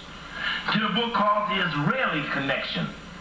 Get another book called The Transfer Agreement. Get another book called Two Rothschilds and the Land of Israel. Tell you that Rothschild's the one that gave Theodore Herzl the money to go carve out the state of Israel. And they removed hundreds of thousands of people to make it happen. Get the book Anywhere You Find It, They Dare Speak Out by Paul Finley. Many of these you'll have to get in used bookstores, and if you can't find them, we'll get us a network together and we'll start passing copies of these books around. Get the book Big Boys by Ralph Nader for that chapter on Felix Rohatyn. And anywhere you can find it, get the Protocols of the Learned Elders of Zion. Many Jews will repudiate the fact of whether it's authentic or not. I don't even give a damn. Because I read it, it's good reading, and I think you ought to read it too. And one thing that's more fascinating about the Protocols is that the way we will get control, whoever wrote it, is that we will wipe out personal initiative. Wipe out personal initiative. That's how they're going to get control of something. That's just like the Trilateral said the only thing they're scared of are people of value systems. People with a value system. One want to wipe out personal initiative and the other is scared of people with a value system. Now how much freedom costs? It just costs a moment in time. Do we have some time? I should hope so. Get the biography of Andre Meyer. It's about Lazar Perez. And read about Andre Meyer. He was Rothschild's guy who was hooked with Augustus Belmont. You can read about him in Our Crowd. You should also have Our Crowd about the German Jewish families in America. Read about those German Jewish families in the slave trade and the cotton and the merchantry and the financing of the South Revolution. Check it out. Read the book Memoirs by Jean Monod, the father of the European movement. Read the book called The President Maker by Matthew Josephson. The Best and the Brightest by David Hopperstein. Said that Kennedy didn't even know most of the people he put in his cabinet. Because they ain't even allowed to know them. Because they don't even pick them. Lyndon Johnson and the American Dream. How Lyndon Johnson said how he was scared. Look at this book. In this book, Lyndon Johnson he's scared shitless of the Council on Foreign Relations. Now, if the council ain't no sinister thing, what is the damn president scared of? Wow, that's right. book by Richard Nixon called RN, because it's in that book, one page, 2 books, 2 paperbacks, 1 page. He said that one day he was talking with Nelson Rockefeller, and Nelson Rockefeller told him that Kennedy wasn't going to be president. And Nixon was astonished because Kennedy was winning in all the polls. It was just inevitable that Kennedy was going to get a second term. And Rockefeller said, he's destroyed us on the war. He's messing up our money system. He's messing up the war machine. 1 month later, he died. Anybody here seen my old friend John? Can you tell me where he's gone? They killed him. Read the book by Spiro Agnew called Go Quietly or Else. He said Al Haig told him that if he didn't leave, he was going to be killed. That's white on white discussion. That ain't got nothing to do with me. I keep asking Jesse Jackson, you sure you want to be president? Here Johnson scared of the CFR. Kennedy was killed. Nixon was Watergated. Agnew was forced to leave. Carter was made and destroyed. Reagan was shot. You want to be president, brother? That's a risky business. Get the book by David Lipton called The Best Evidence. It's about how when the assassination of John Kennedy came, and the best evidence to show that Oswald was not the killer was Kennedy's skull. And it talks about the doctors who, when they did the autopsy, couldn't find a hole from the back. So they took a damn pencil and they rammed it through his skull bone and made a bullet wound from the back. Read that book. It's written by a white man. Good book called The Best Evidence. Plus his brains, the manipulation of the president's body. You know, you saw that picture of Jackie standing at the edge of the casket. They're getting ready to lower the casket. She got blood on her stuff. His body wasn't even in there. They had put his body in a helicopter and took it to Bethesda, where they started the redirection of the bullet wounds on his body. And I had David Lipton on a radio show in Chicago, and I call up, and I always tape it, to record the history of me challenging the people that sort of going around. I said, well, what about the Council on Foreign Relations and the others who were hooked in and around? And I was talking about how Cyrus Vance was head of the Army. At the time, those guys from the Army were those hobos hanging around the grassy knoll, claiming they were Secret Service, but they actually worked for Cyrus Vance. And those people, C. Douglas Dillon, who was running the Secret Service, who did everything they could to help get Oswald in the position so he could kill Kennedy. And the guy, Katzenbach, Nicholas Katzenbach, who was Deputy Attorney General, who wrote immediately to Bill Moyers, who you know now from being on public television, said, Bill, we must make sure that Oswald is not associated with any communist conspiracy. He wasn't looking at the facts. He was telling them what the facts were going to be. He was telling them we got some muscle on it. And with this muscle, this is the new truth. Oswald did it alone. But what you shoot him for? Ruby, he ain't hooked with nothing, but Ruby's name was Jack Rubenstein. That was his real name. He was with the gangsters. You know, there's been a great, Jewish people want to fight something? Go fight the old mafia connection. Go fight the remnants of the Meyer Lansky operation. You ain't fooling nobody. Get the book Conspiracy by Anthony Summers. Get the book Inquest, which was about the Warren Commission's deliberation by a Jewish fellow named Epstein. Get the Church Committee Hearings, Book 3, Final Report, Select Committee to Study Government Operations with Respect to Intelligence Activities. That's the book that reveals the total COINTELPRO program. Get that book at the government bookstore. Book 3 of the Church Committee Hearings. Get the book Veil, The Secret War of the CIA by Bob Woodward. Get the book The Carter Presidency and Beyond, Power Politics in the 80s. Get the book on Operation Mind Control, by how the CIA started mind control and drug usage, by Boulward. You get those books, and you take those books with your names, and now we got thousands of Steve Coakleys. Because it's the information that's at the core of my presentation. Now, there's one thing I want to share with you. One last very important thing. You see, in the midst of this revolution, they're going to create some Negroes. I was telling you about them earlier with that foundation. I call them the have a little, want some more nigger. He has a little, and for a little little more, they'll do anything to you to make it happen. It's called to have a little, want some more Negro.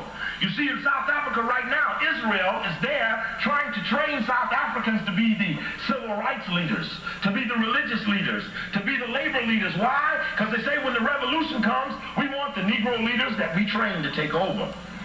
But if they sleeping with Israel, they not in the solution, they in the problem. But they try to create their leaders. They try to create a civil rights movement here in America. Every time I'm out challenging the Jews, they say, well, we gave 75% of the money to Martin King. I say, yeah, but when the nigga started telling the whole truth, somebody shot him. You can tell me about what you did, but tell me how long did it last?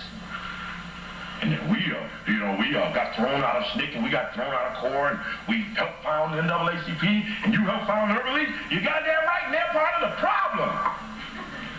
They ain't in...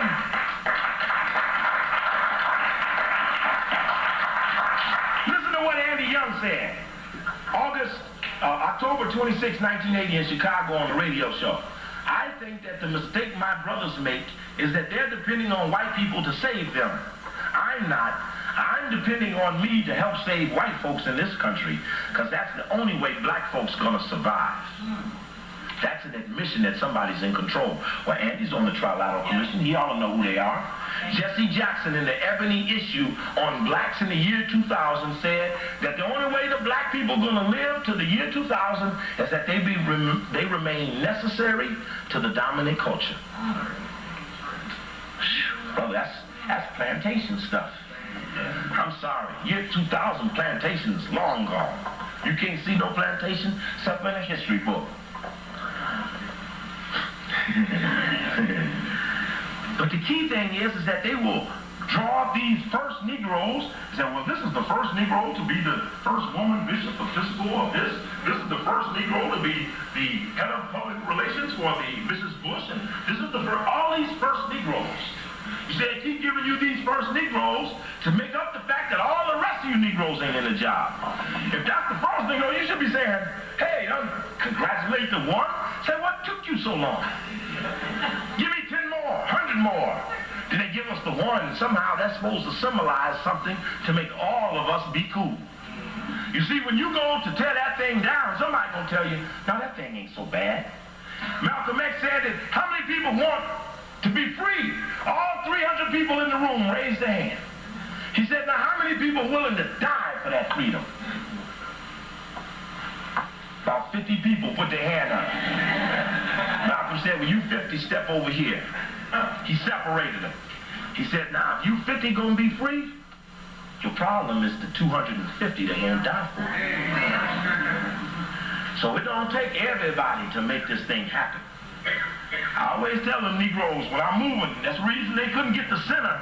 See, it's that center. It's that have a little once a more Negro who's supposed to stand up and stop the movement. That's going to stop the program for world control by saying it's okay. And the Jewish people were incensed that the center didn't come out and condemn me. But we told the center, hey, listen, pal, we're going to get your master. Now, you can do it two ways. You can fight with master, or you can just...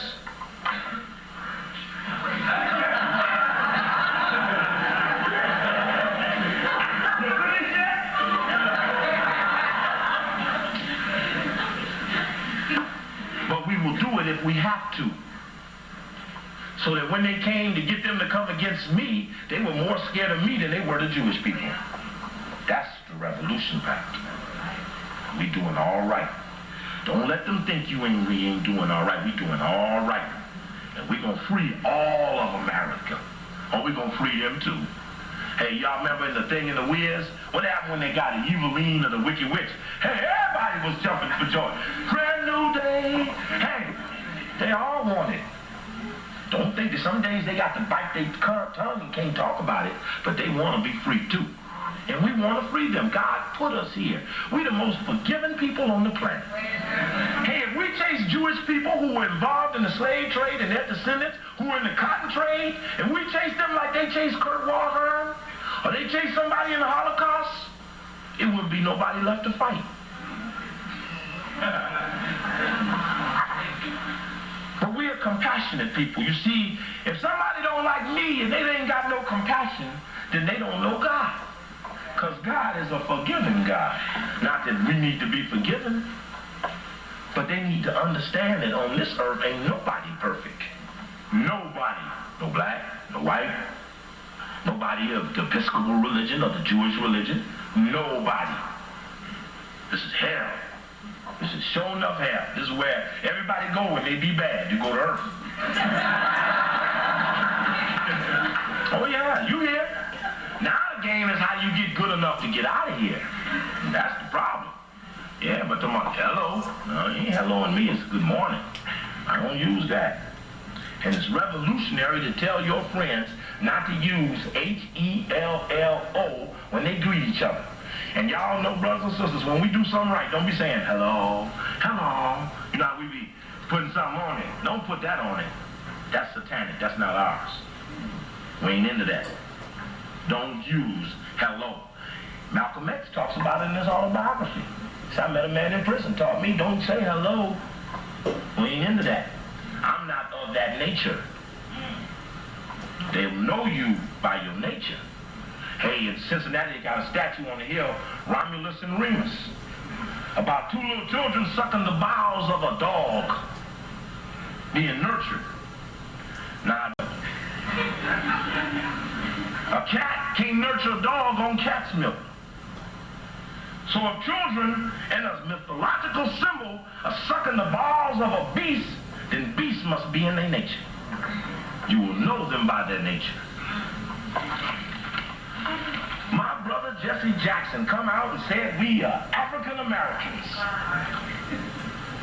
But don't fall for it, sister. Because if somebody got the program for world control and they gonna incarcerate us in case we go off, what do I care what they call me if they treat me like a nigga? I don't get hung up in no name. I don't care what you call me. If I cared, I'd be weak and broken down. No such luck. Don't treat me like a dog and call me no African American, because you don't respect Africa. You don't ask people to call me something. Master, I hate to interrupt you, but could you change, I don't like being called Toby. I really, Master, like Kunta. And Phyllis say, Toby? Don't be fucking around with the Master. Your name, Toby. Your name ain't Kunta. You get that Kunta stuff out too.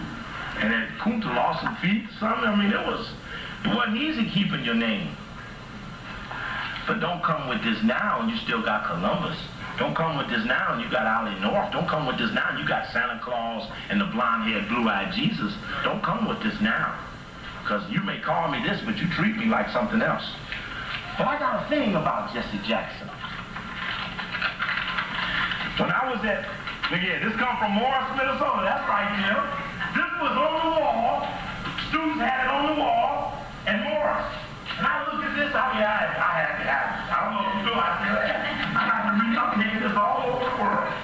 We take this back up. This is Jesse Jackson picture. We can march, run, crawl to freedom, but we cannot stagger to freedom. Well, I'm glad you brought that up, Jesse.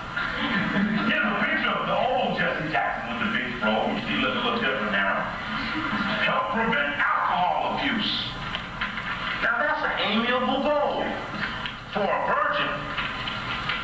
But if he's a whore, then that's a wicked manipulation. Now, you know what this is? This is the National Incentive Covenant between Adolph Corrs Company and a National Black Economic Development Coalition. This is signed by Operation Push and the NAACP, who are going to get percentages of alcohol sales because they want to share. But he says he wants to help prevent alcohol abuse. But over here, he signs with the alcohol people. Then he signs one with Anheuser-Busch. Then he signs one with Hublot. Now, there's two things to this. One is, no minister of God would ever sign a covenant with the liquor sellers. No real minister of God. Okay? 2, if this is your principle, what the fuck is this about?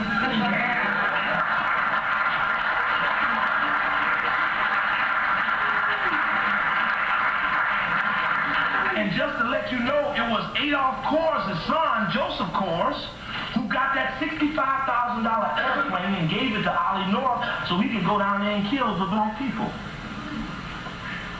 But then Jesse and them tell you Kors okay because they get trinket from it. Chump money, slave money, scum money, whore money, turn and trick money. What do they call them, Murphy? Something wrong, y'all.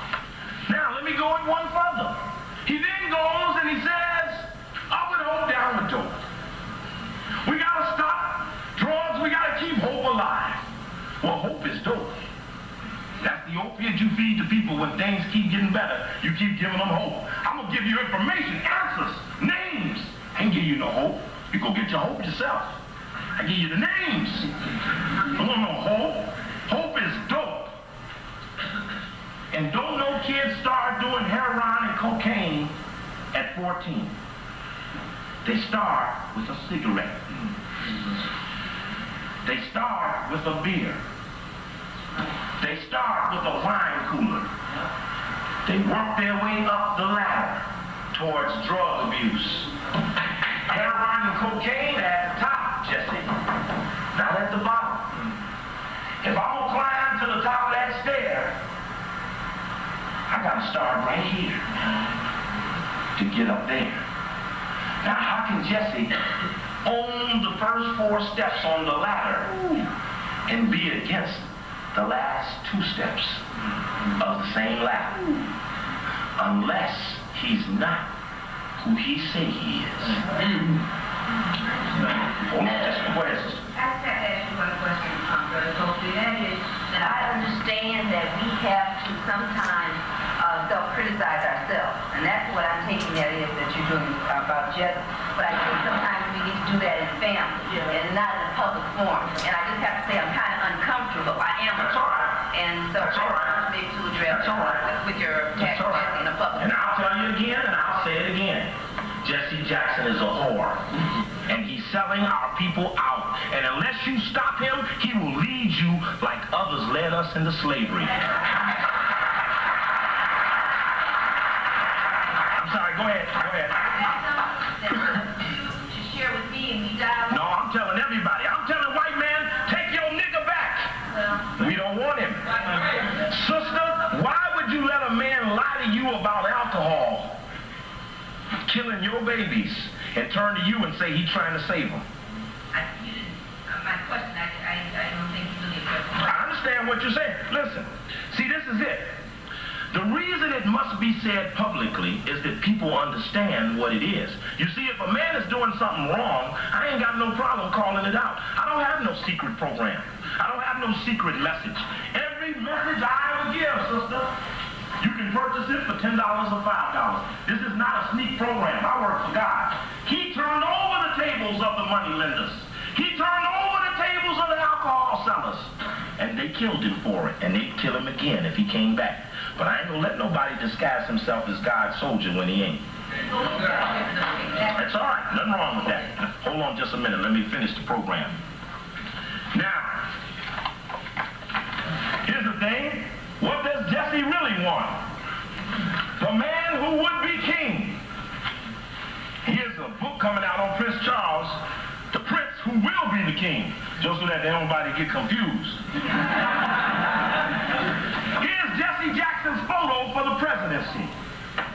Notice something funny about it? It's got a symbol in it that doesn't represent nothing but the assassination of a whole race of people.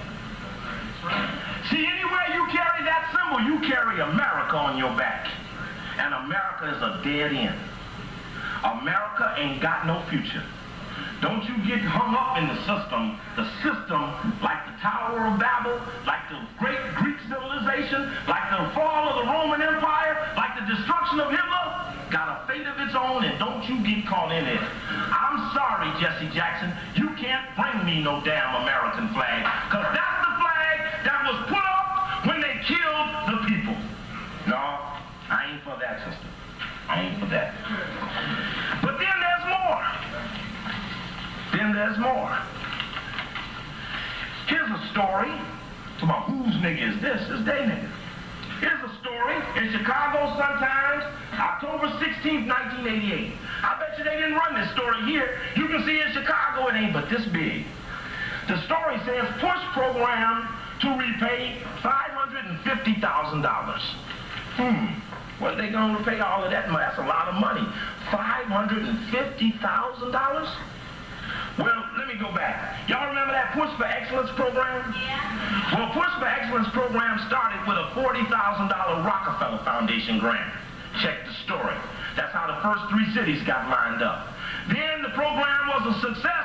They moved it to more cities and they got $400,000 from the Rockefeller Foundation grant.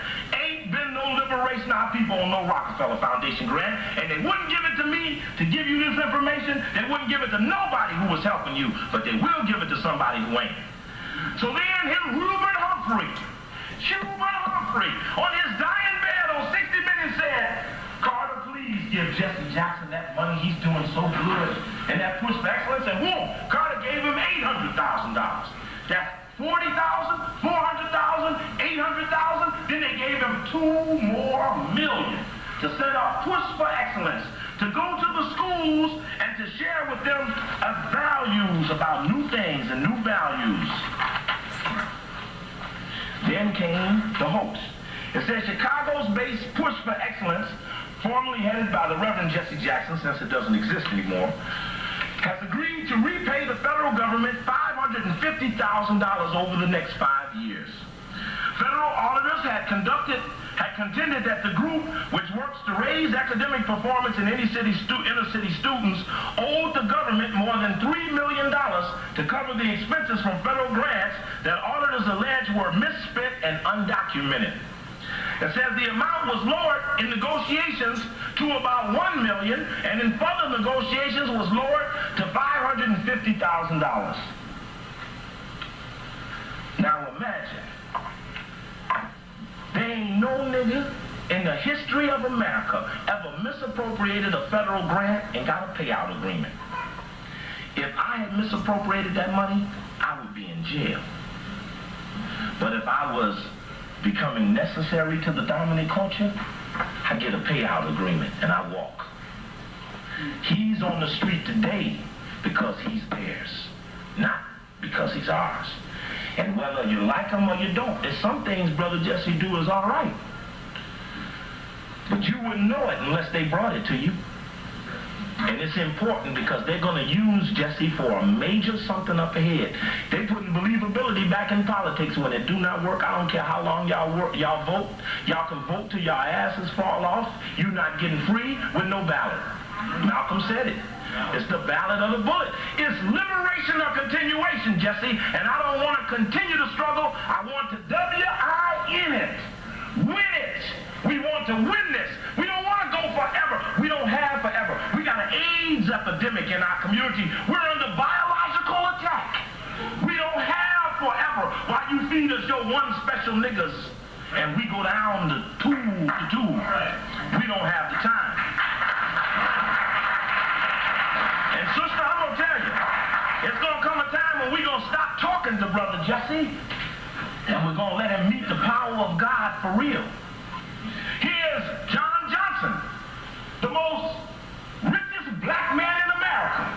Got Ebony magazine and Jet magazine. He's the richest black man in America.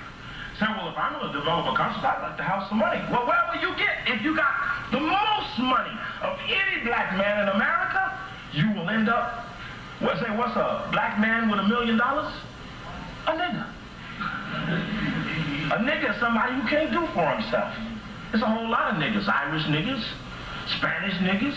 So a whole lot of people don't make their clothes, grow their food, make their books, build their cars. In fact, how many people here made their own clothes? How y'all niggas feeling?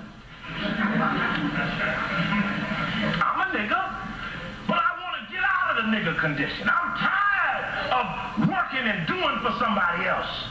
Spend so much time in school all day, working all day. When it comes to the revolution, you ain't got no time left.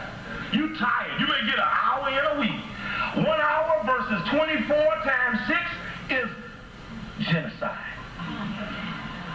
All this education is going to get you killed. Here's the 100 most influential niggas. There's Jesse Jackson. There's Ben Hooks. Ben Hooks told Oprah Winfrey, I will not come on with Steve Coakley. He don't even remember me. In 1976, 77, 78, 79, I was the top member of the board of directors of the NAACP in Chicago.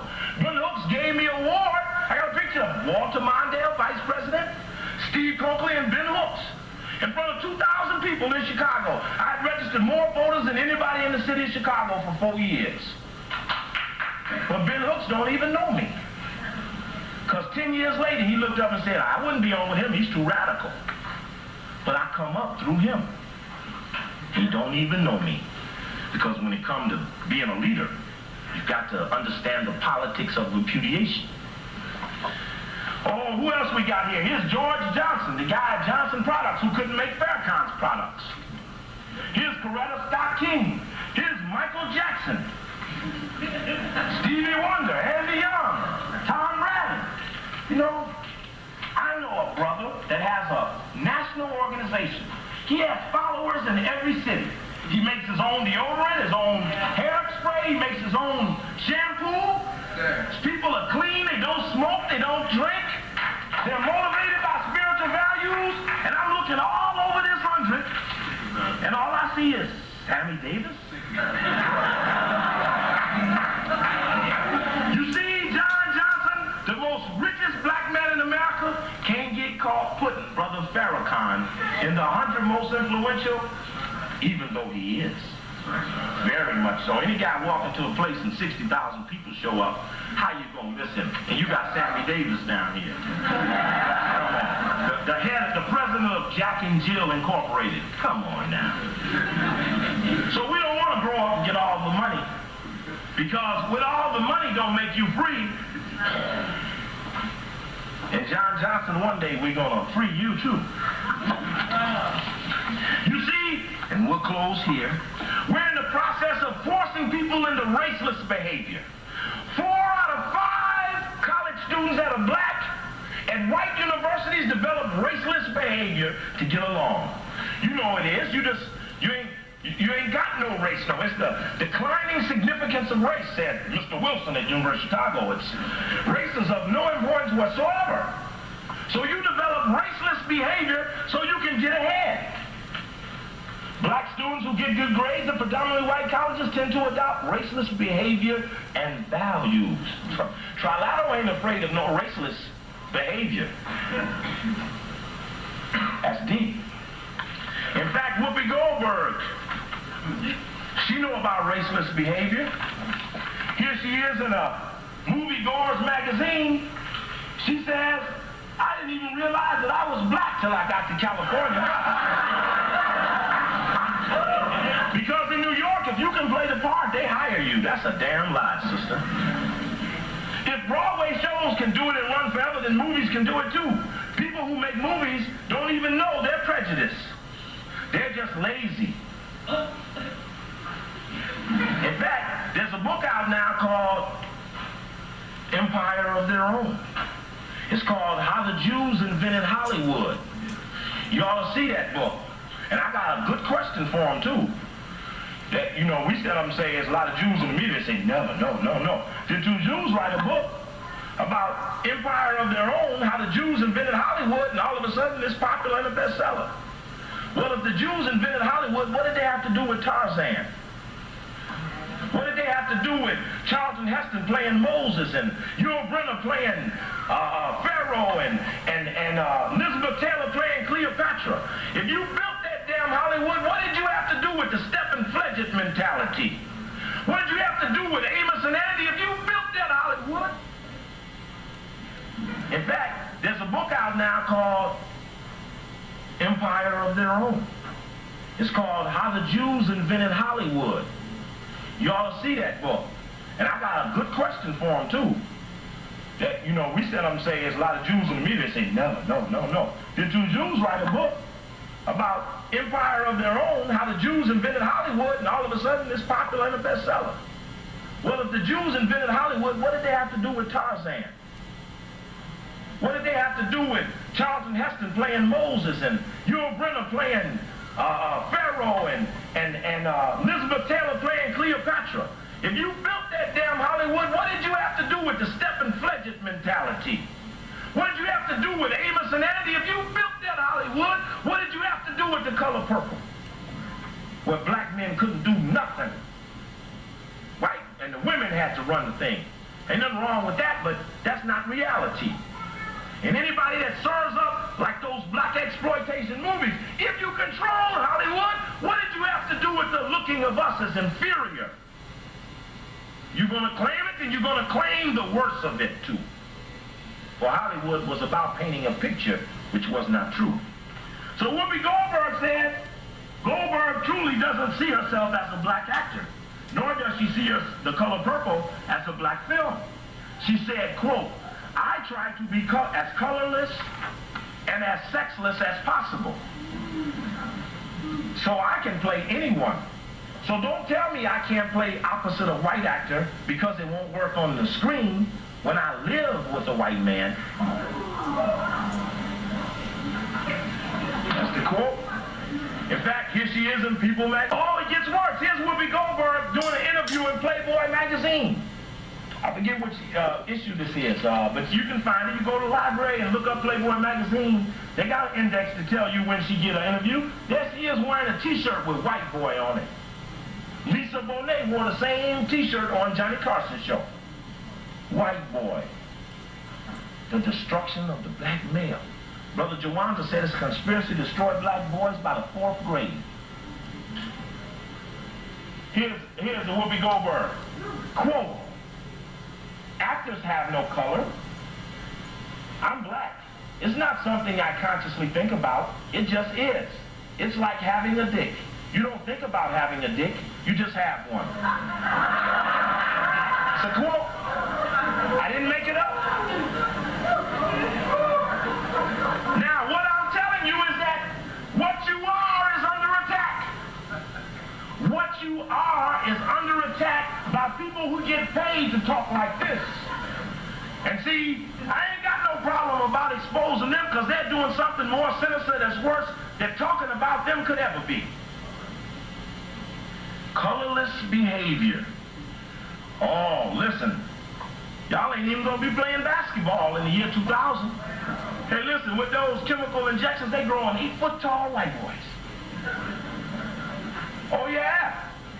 So then they come out with Proposition 48 to start breaking you down.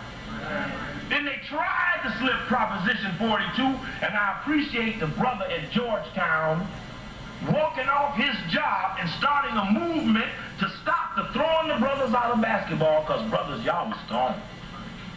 Anybody here from the basketball team? You are a endangered species.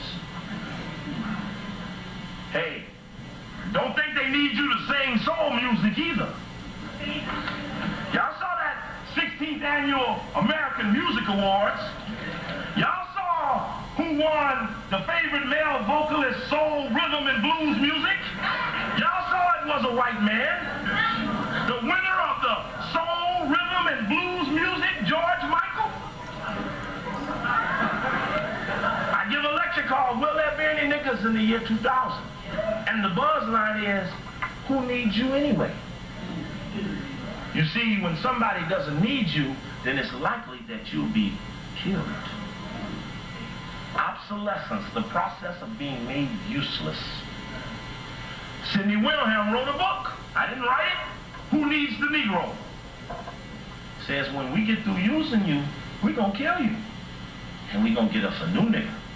That's how you got here. The Indian, they tried to make him a slave. He wouldn't serve, to his credit. But he took damage. They killed on him. They killed into his populations. They brought us over here and made us a slave. And we hung on. We hung on. I say, what's your role in the system? You got to hang on. If you're going to hang on. Don't get caught in it, but just hang on. We got to stop this raceless behavior. We got to protect ourselves. You know, every time they try to say who's in power, they always use some hands. I showed y'all this in Chicago. I think I may have. Who runs America? Who runs America? They never want to tell you who does. Here's who runs America. Got a little lever here with some hands running. See, look, that's the mast of a ship. That's that wheel. See, they gonna talk about who runs it. They talking about who runs the wheel. Who is controlling the destiny? But every time you ask, they say, it ain't so. Here's the merger mania, and there go those damn hands again. Who's buying up the corporations? Oh, just some hands. Say, hey, they got a health squeeze. All the health corporations are merging together. Well, who's doing it? Oh, just some hands. See, this is about the health squeeze. Showing that because there's a health squeeze, people are going to get hurt. There's a little white guy with blonde hair. They let little white guys with blonde hair know that when the major corporations merge in health, you're in trouble too. There's a white woman. There's a black guy with a shirt and tie. Ain't no permanent underclass in this picture. They already got them. I said, oh, yeah, well, there's a lot of blue-collar jobs been lost. 200,000 meat cutters, 300,000 steel workers, 300,000 textile workers. But then they start working on them white-collar jobs, and there go that hand again. As the shoved aside, job lost, shattered by white-collar world. And there's that damn hand again. Pushing the people off the table, even white people. Oh, they say in the cities there's a land grab. Well, there's that damn hand again, grabbing up Chicago. But why do they always show you the hand and not the elbow? Hooked to the shoulder blade, hooked to the neck. They got a face on it. They don't want to show you no face. They keep telling you something's happened to you, but it's the hand did it. They say state pension funds are getting up in the merger mania and providing money. So now they got trying to pull the hand back. There's little people trying to pull the hand back. Each one of these stories is about what I'm telling you when I show it. They say, well, America was the #1 arms buyer in the world, arms controller, but now America ain't got control of the military-industrial complex like it used to, and that goes the hand with some broken strings. Now, you think all these pictures of hands just keep coming up accidentally? They know. Well, in fact, I got a book called The Invisible Hand. It's about the conspiracy to control the world. Look, here's a book on the Council on Foreign Relations. There's Uncle Sam. There he is with strings on him. Who's pulling the strings? The Council on Foreign Relations. Get the book. Imperial Brain Trust. Here's the United Way. What's the more hand? But sometimes the United Way acts just like the CIA. You see, when you see the commercials of the United Way, you see Walter Payton or somebody sitting down with some little kids, and they're holding the little kids, and they're trying to teach them how to talk and how to walk. See, United Way has 4 primary funding areas: first priority, second priority, third priority, fourth priority. By looking at those commercials, you would think that the first priority is helping the little invalid children and working with the blind and the deaf. No. Check the United Way. Go to United Way in your area and ask to see their priority funding sheet. It'll look just like this. It'll have 4 columns. It'll tell you what's the most important, second most important, third. Notice that these third and fourth columns are pretty crowded. That's where the maternity home services is, the daycare services, and the child care services, and the foster care services, and the sheltered services, and the camping services. That's where all of those things are. Many of the athletes have to camp with the kids. But over here, as the first priority, is disruptive behavior intervention. Disruptive behavior intervention. One of the people who condemned me in Chicago was a lady named Nancy Jefferson. She had taken a grant from the United Way to identify 360 disruptive use. To identify 360 disruptive use to the United Way and work through their apprehensions of authority figures. You got to check those grants. You got to check those grants. Say, well, they ain't giving them out like they used to. Here's one called Cheapskate. There go that hand again. The hand is out. Ain't getting no dough. Here's an article in the New York Times about the Trilateral Commission when they brought in Spain and Portugal. And look, there's Spain and Portugal shaking the hand of the rest of Europe as they're being brought in to the Trilateral Commission. It's about Trilateral Commission's meeting in Spain when they brought Spain and Portugal in on the program for world control. Here's the White Brotherhood. Here's a picture depicting Gorbachev and George Bush with tape measures as they size each other up. Check the hands. Notice how close they are to the symbol of brotherhood. Here's a picture of George Bush in one magazine with his hand up, and then in another magazine they say George Bush represents the age of the offered hand. There's that damn hand again. And everywhere in this magazine, that picture, George Bush with his hand up. Hand was here, hand was there. The age of the gentler and kinder America. Invisible Government, Trilateral Commission, check on them. So all that to say, to develop this consciousness, to liberate yourself in the 21st century, you must know who the enemy is. And once you know who the enemy is, and you agree to that, and we all agree to that, and we all have our little black books, then we got to come to some consensus as to what we're fighting for. First, what you're fighting against. Second, what you're fighting for. Myself, personally, I'm going to be going around building high-tech greenhouses. I'm going to be building fish farms so I can feed my people the fish in one house and grow them fruits and vegetables in another. Then I'm going to give me a solar energy, either solar power and wind power, and build me some electricity. Then I'm going to build me a low-tech manufacturing. I'm going to take two molds and put them together. It's going to be called Steve Coakley Hunting Rifle, $49.95.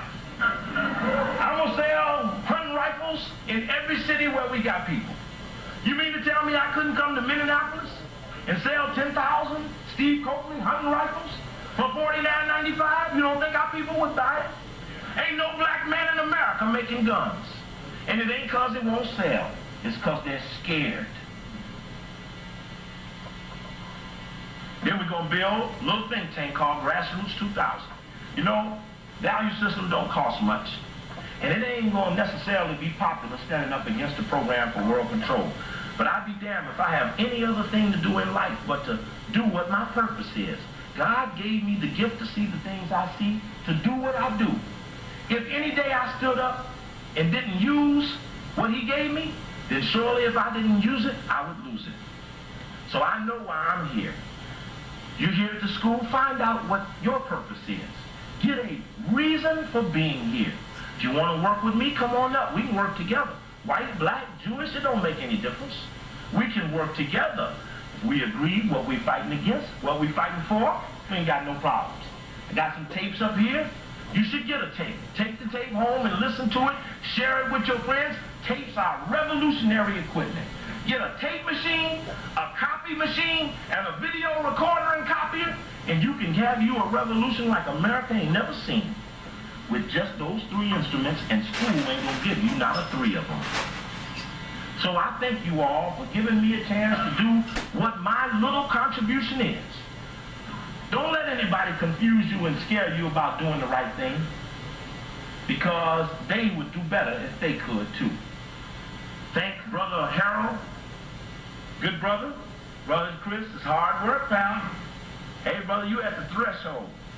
You at the threshold of life. And the masters are waiting for you. For you got a great responsibility. And this links you up in the brotherhood. Brotherhood is made up of brothers and sisters of like nature and like character. And with them you will form a bond that needs no utterance of mere words. Thank you all very much.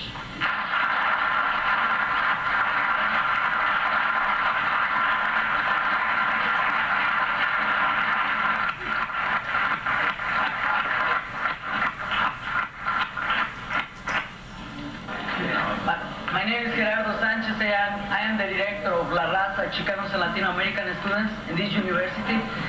And I just want to say that I support your idea of how this university controls students to give more time to make a revolution, to know what's going on. And, you know, when you're a director and organized, you hear a lot of things.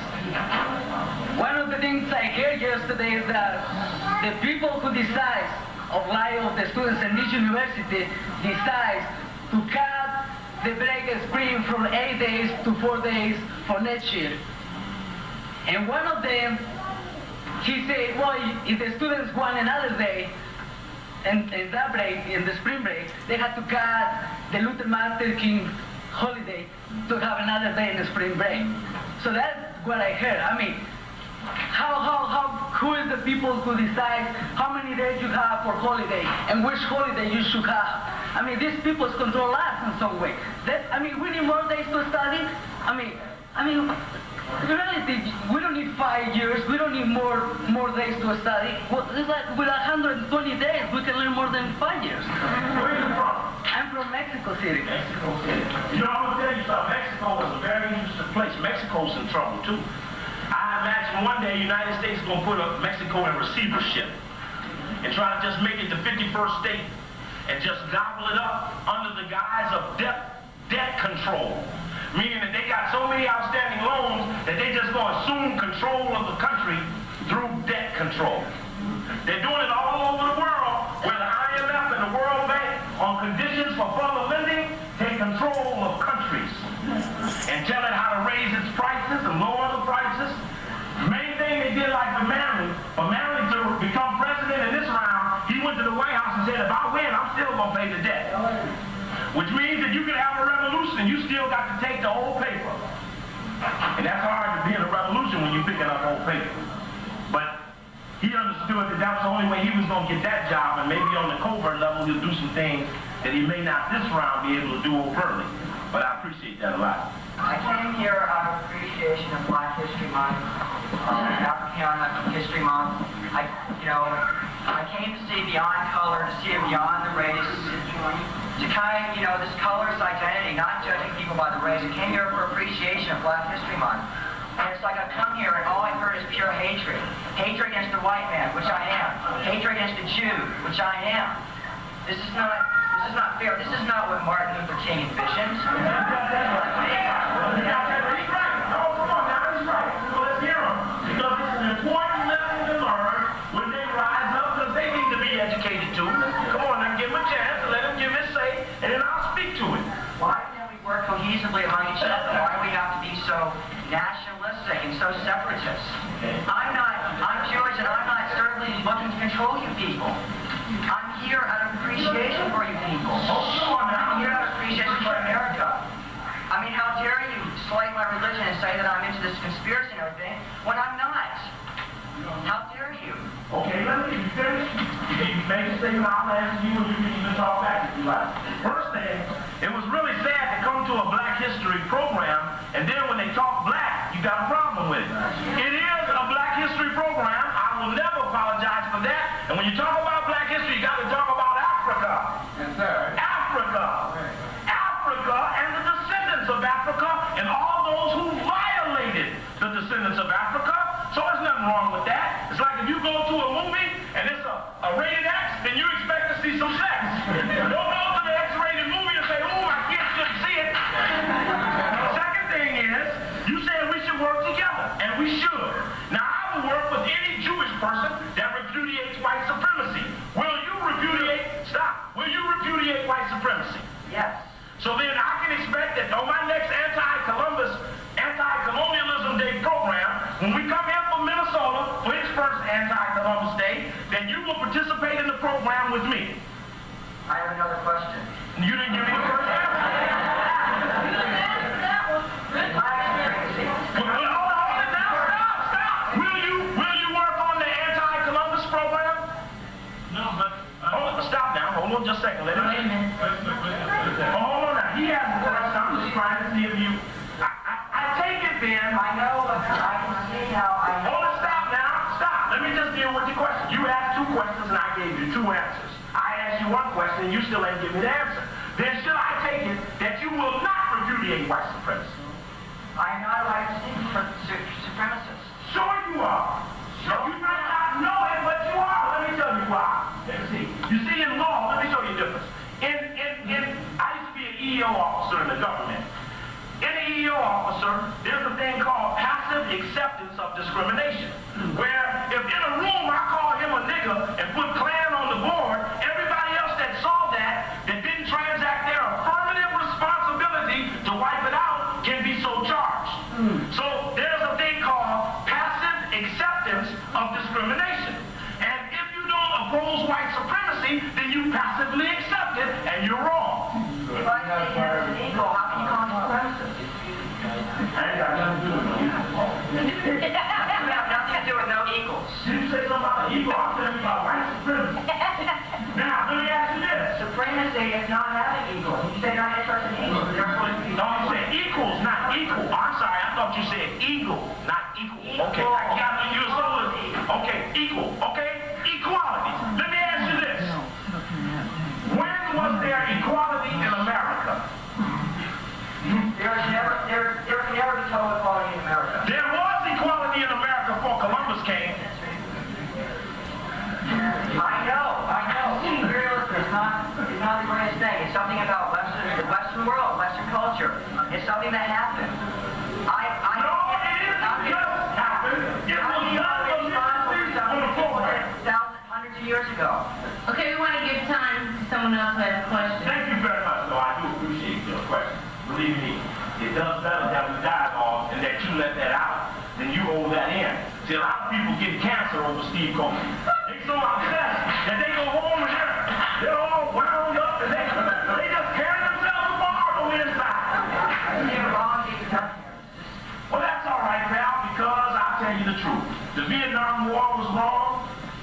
The Korean War was wrong.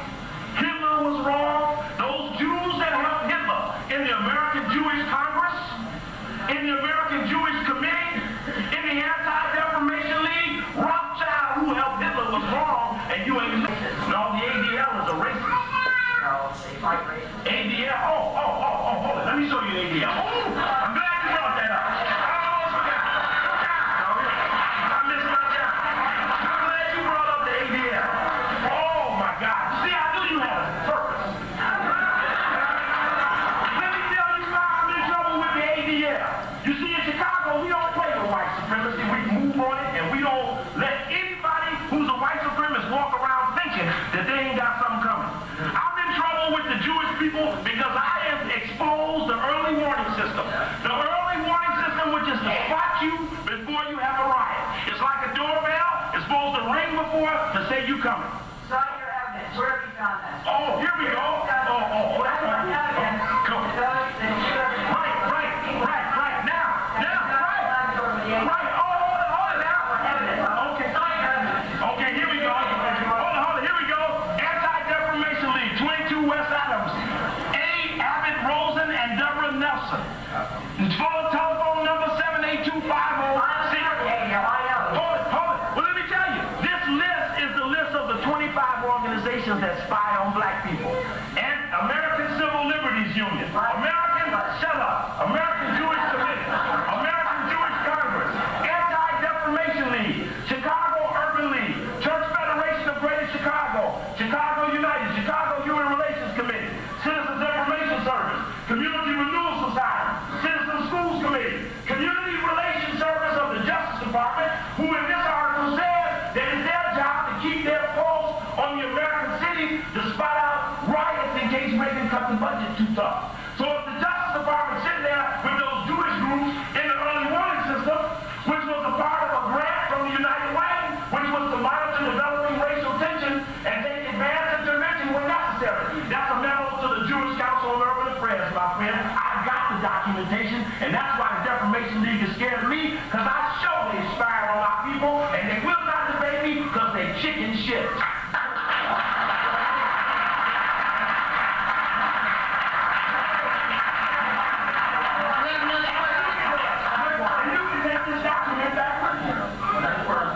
We have another question? You see, I think it'd be good.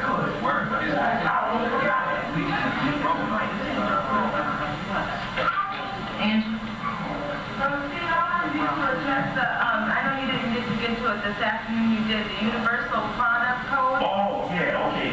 You see, I try to tell people that in the Bible it talks about that one day someone will rise up and get control of buying and selling.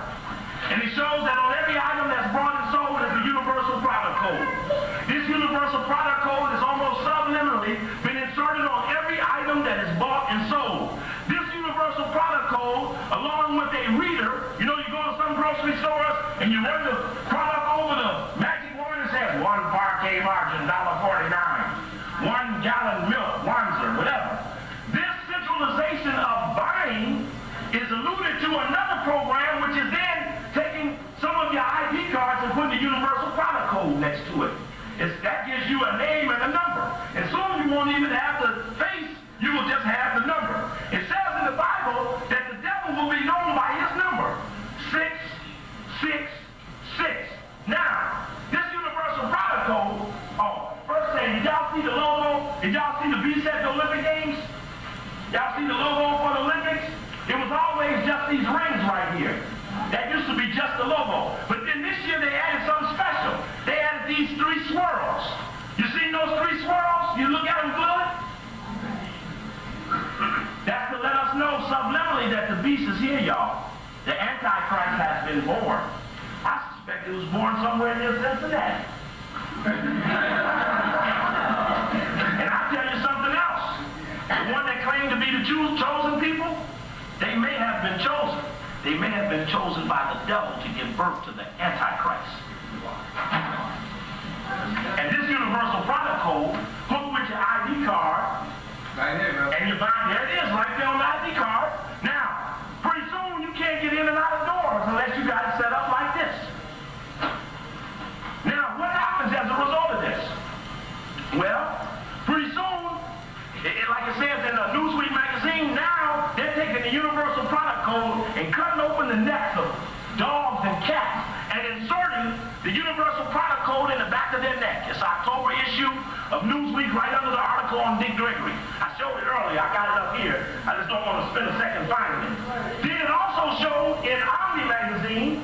In Omni magazine, it showed in the November issue of Omni magazine that important people are having electronic honing devices put behind their ear, so in case they're kidnapped, the honing device can be turned on and you can find them anywhere in the world. Also, it talks about, like here in Science magazine, that because of the studies, soon you will be able to take the universal product code and insert it right in your forehead. And you will walk around, instead of with your ID, you walk around like this. And it says that for anyone to buy and sell in the aura of the beast, you will have the mark of the beast in the palm of your hand. And already they're inserting the universal product code under the skin of dogs and cats, saying it doesn't hurt, and under the back of the ears of people as the prelude to putting it in the palm of your hand. And if you don't think they can do it, tell me about the circumcision of a child where you cut his skin. You cut his skin because he's so young that he doesn't feel the pain. So you circumcise him. I remember sitting in the hospital waiting for my son to urinate because you can't leave the circumcision until they urinate to know it's okay. And sitting there, I thought of the pain my baby must be in. The baby wasn't even crying. Don't tell me you can't insert it at that moment somewhere on the skin and the body of a child, and then all buying and selling will be controlled. And if you ask a religious leader, are you out chasing the devil? They ain't even tell you, they don't know nothing about the universal product code. But it fits the control of buying and selling that was mentioned in Revelation that would happen as a part of the coming of this Antichrist. And that's here today, and I'm glad you mentioned it, so that you can go out and check on that and check for yourself. Yeah.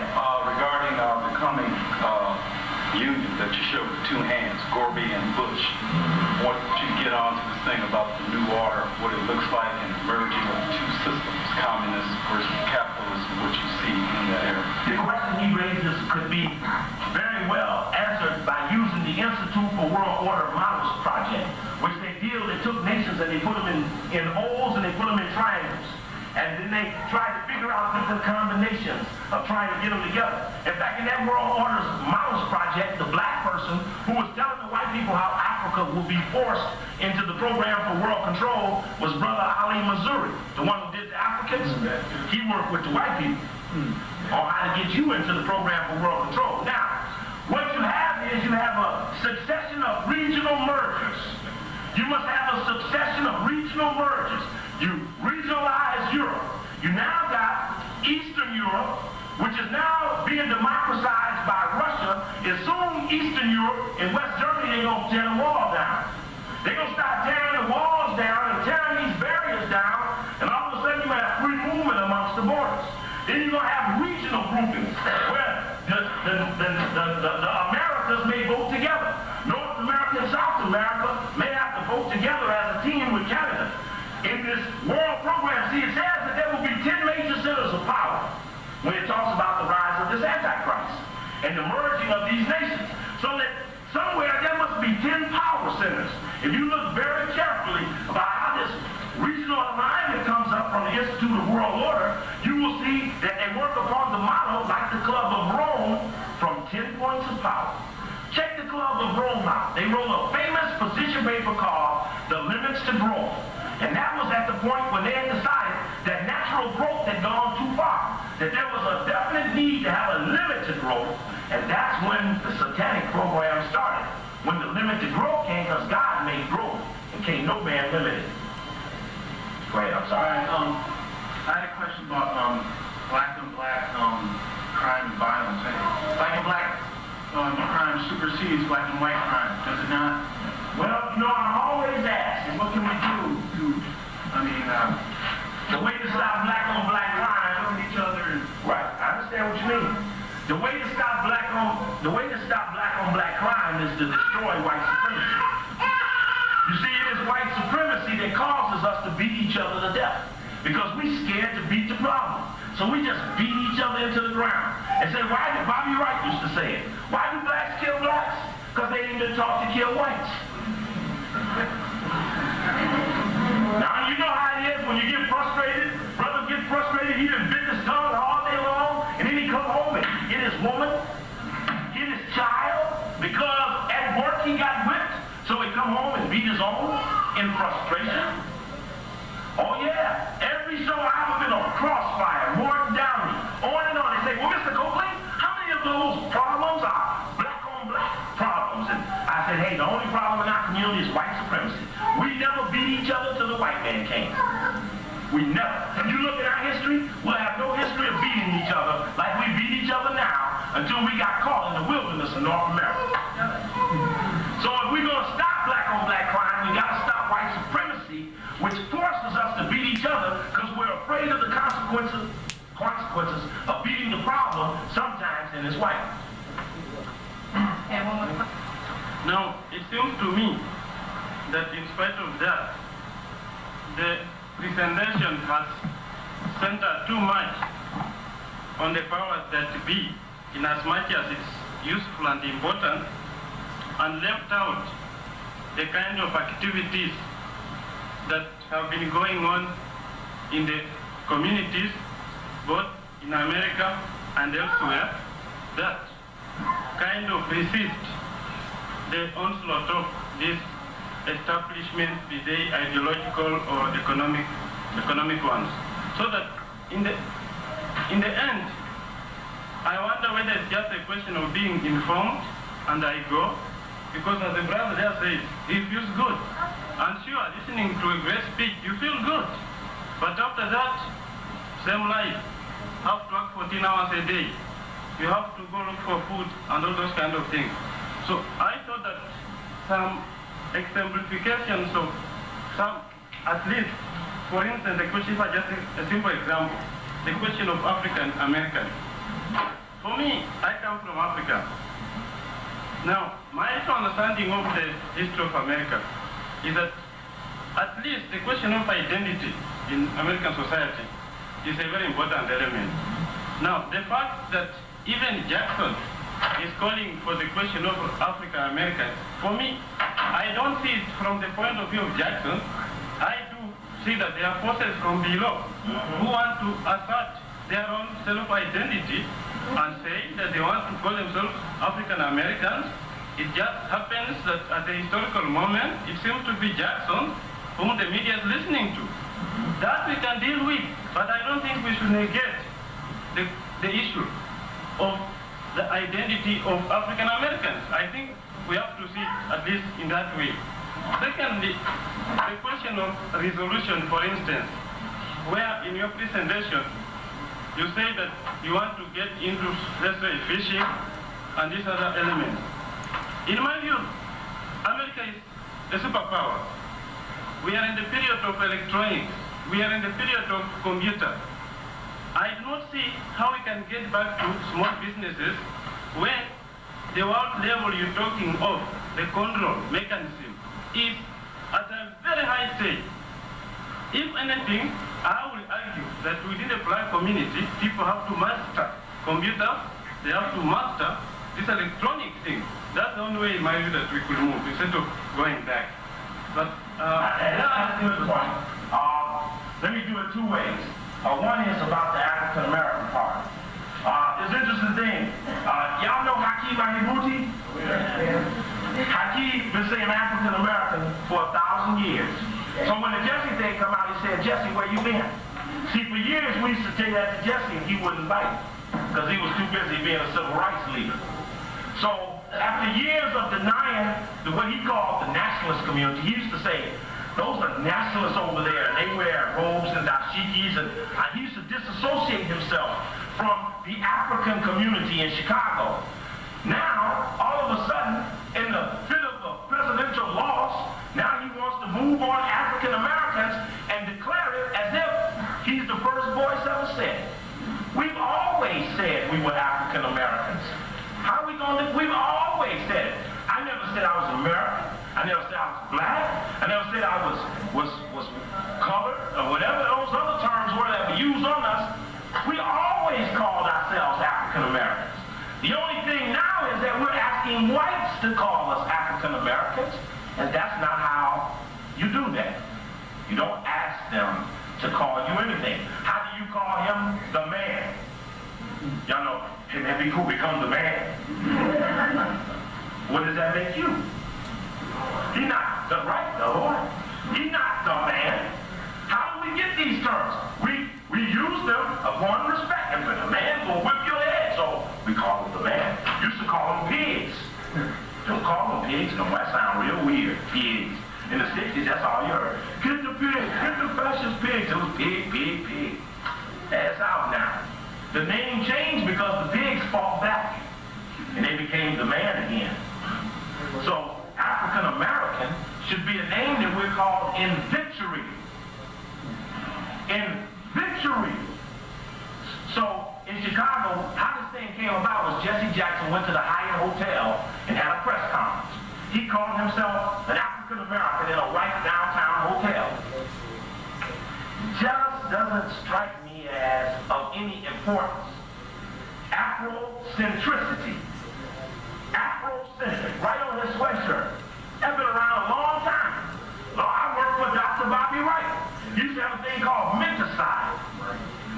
Dr. Bobby Wright, if Bobby Wright was alive today and Jesse come out with this African American to run him off the planet. It's just old. It don't mean anything. It's just a name, you know, it's just a name. The second thing you asked me about was about and that doesn't make what I say right or wrong. It's just another opinion, yours opinion. All our opinions help stimulate them because we're in the diversity of ideas place. Okay, no problem there. As far as the computer thing goes, I once wrote a proposal to the Nation of Islam. And the proposal, you know, got a thing called power products. So I wrote a proposal called Knowledge is Power Too.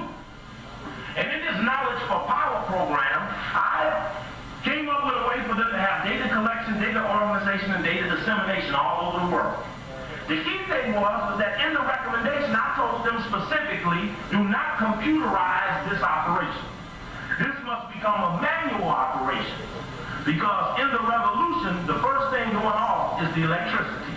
And when the electricity goes off, all the little computers, it only going to last as long as the little power pack some may have to use when the lights. All of them don't have power packs.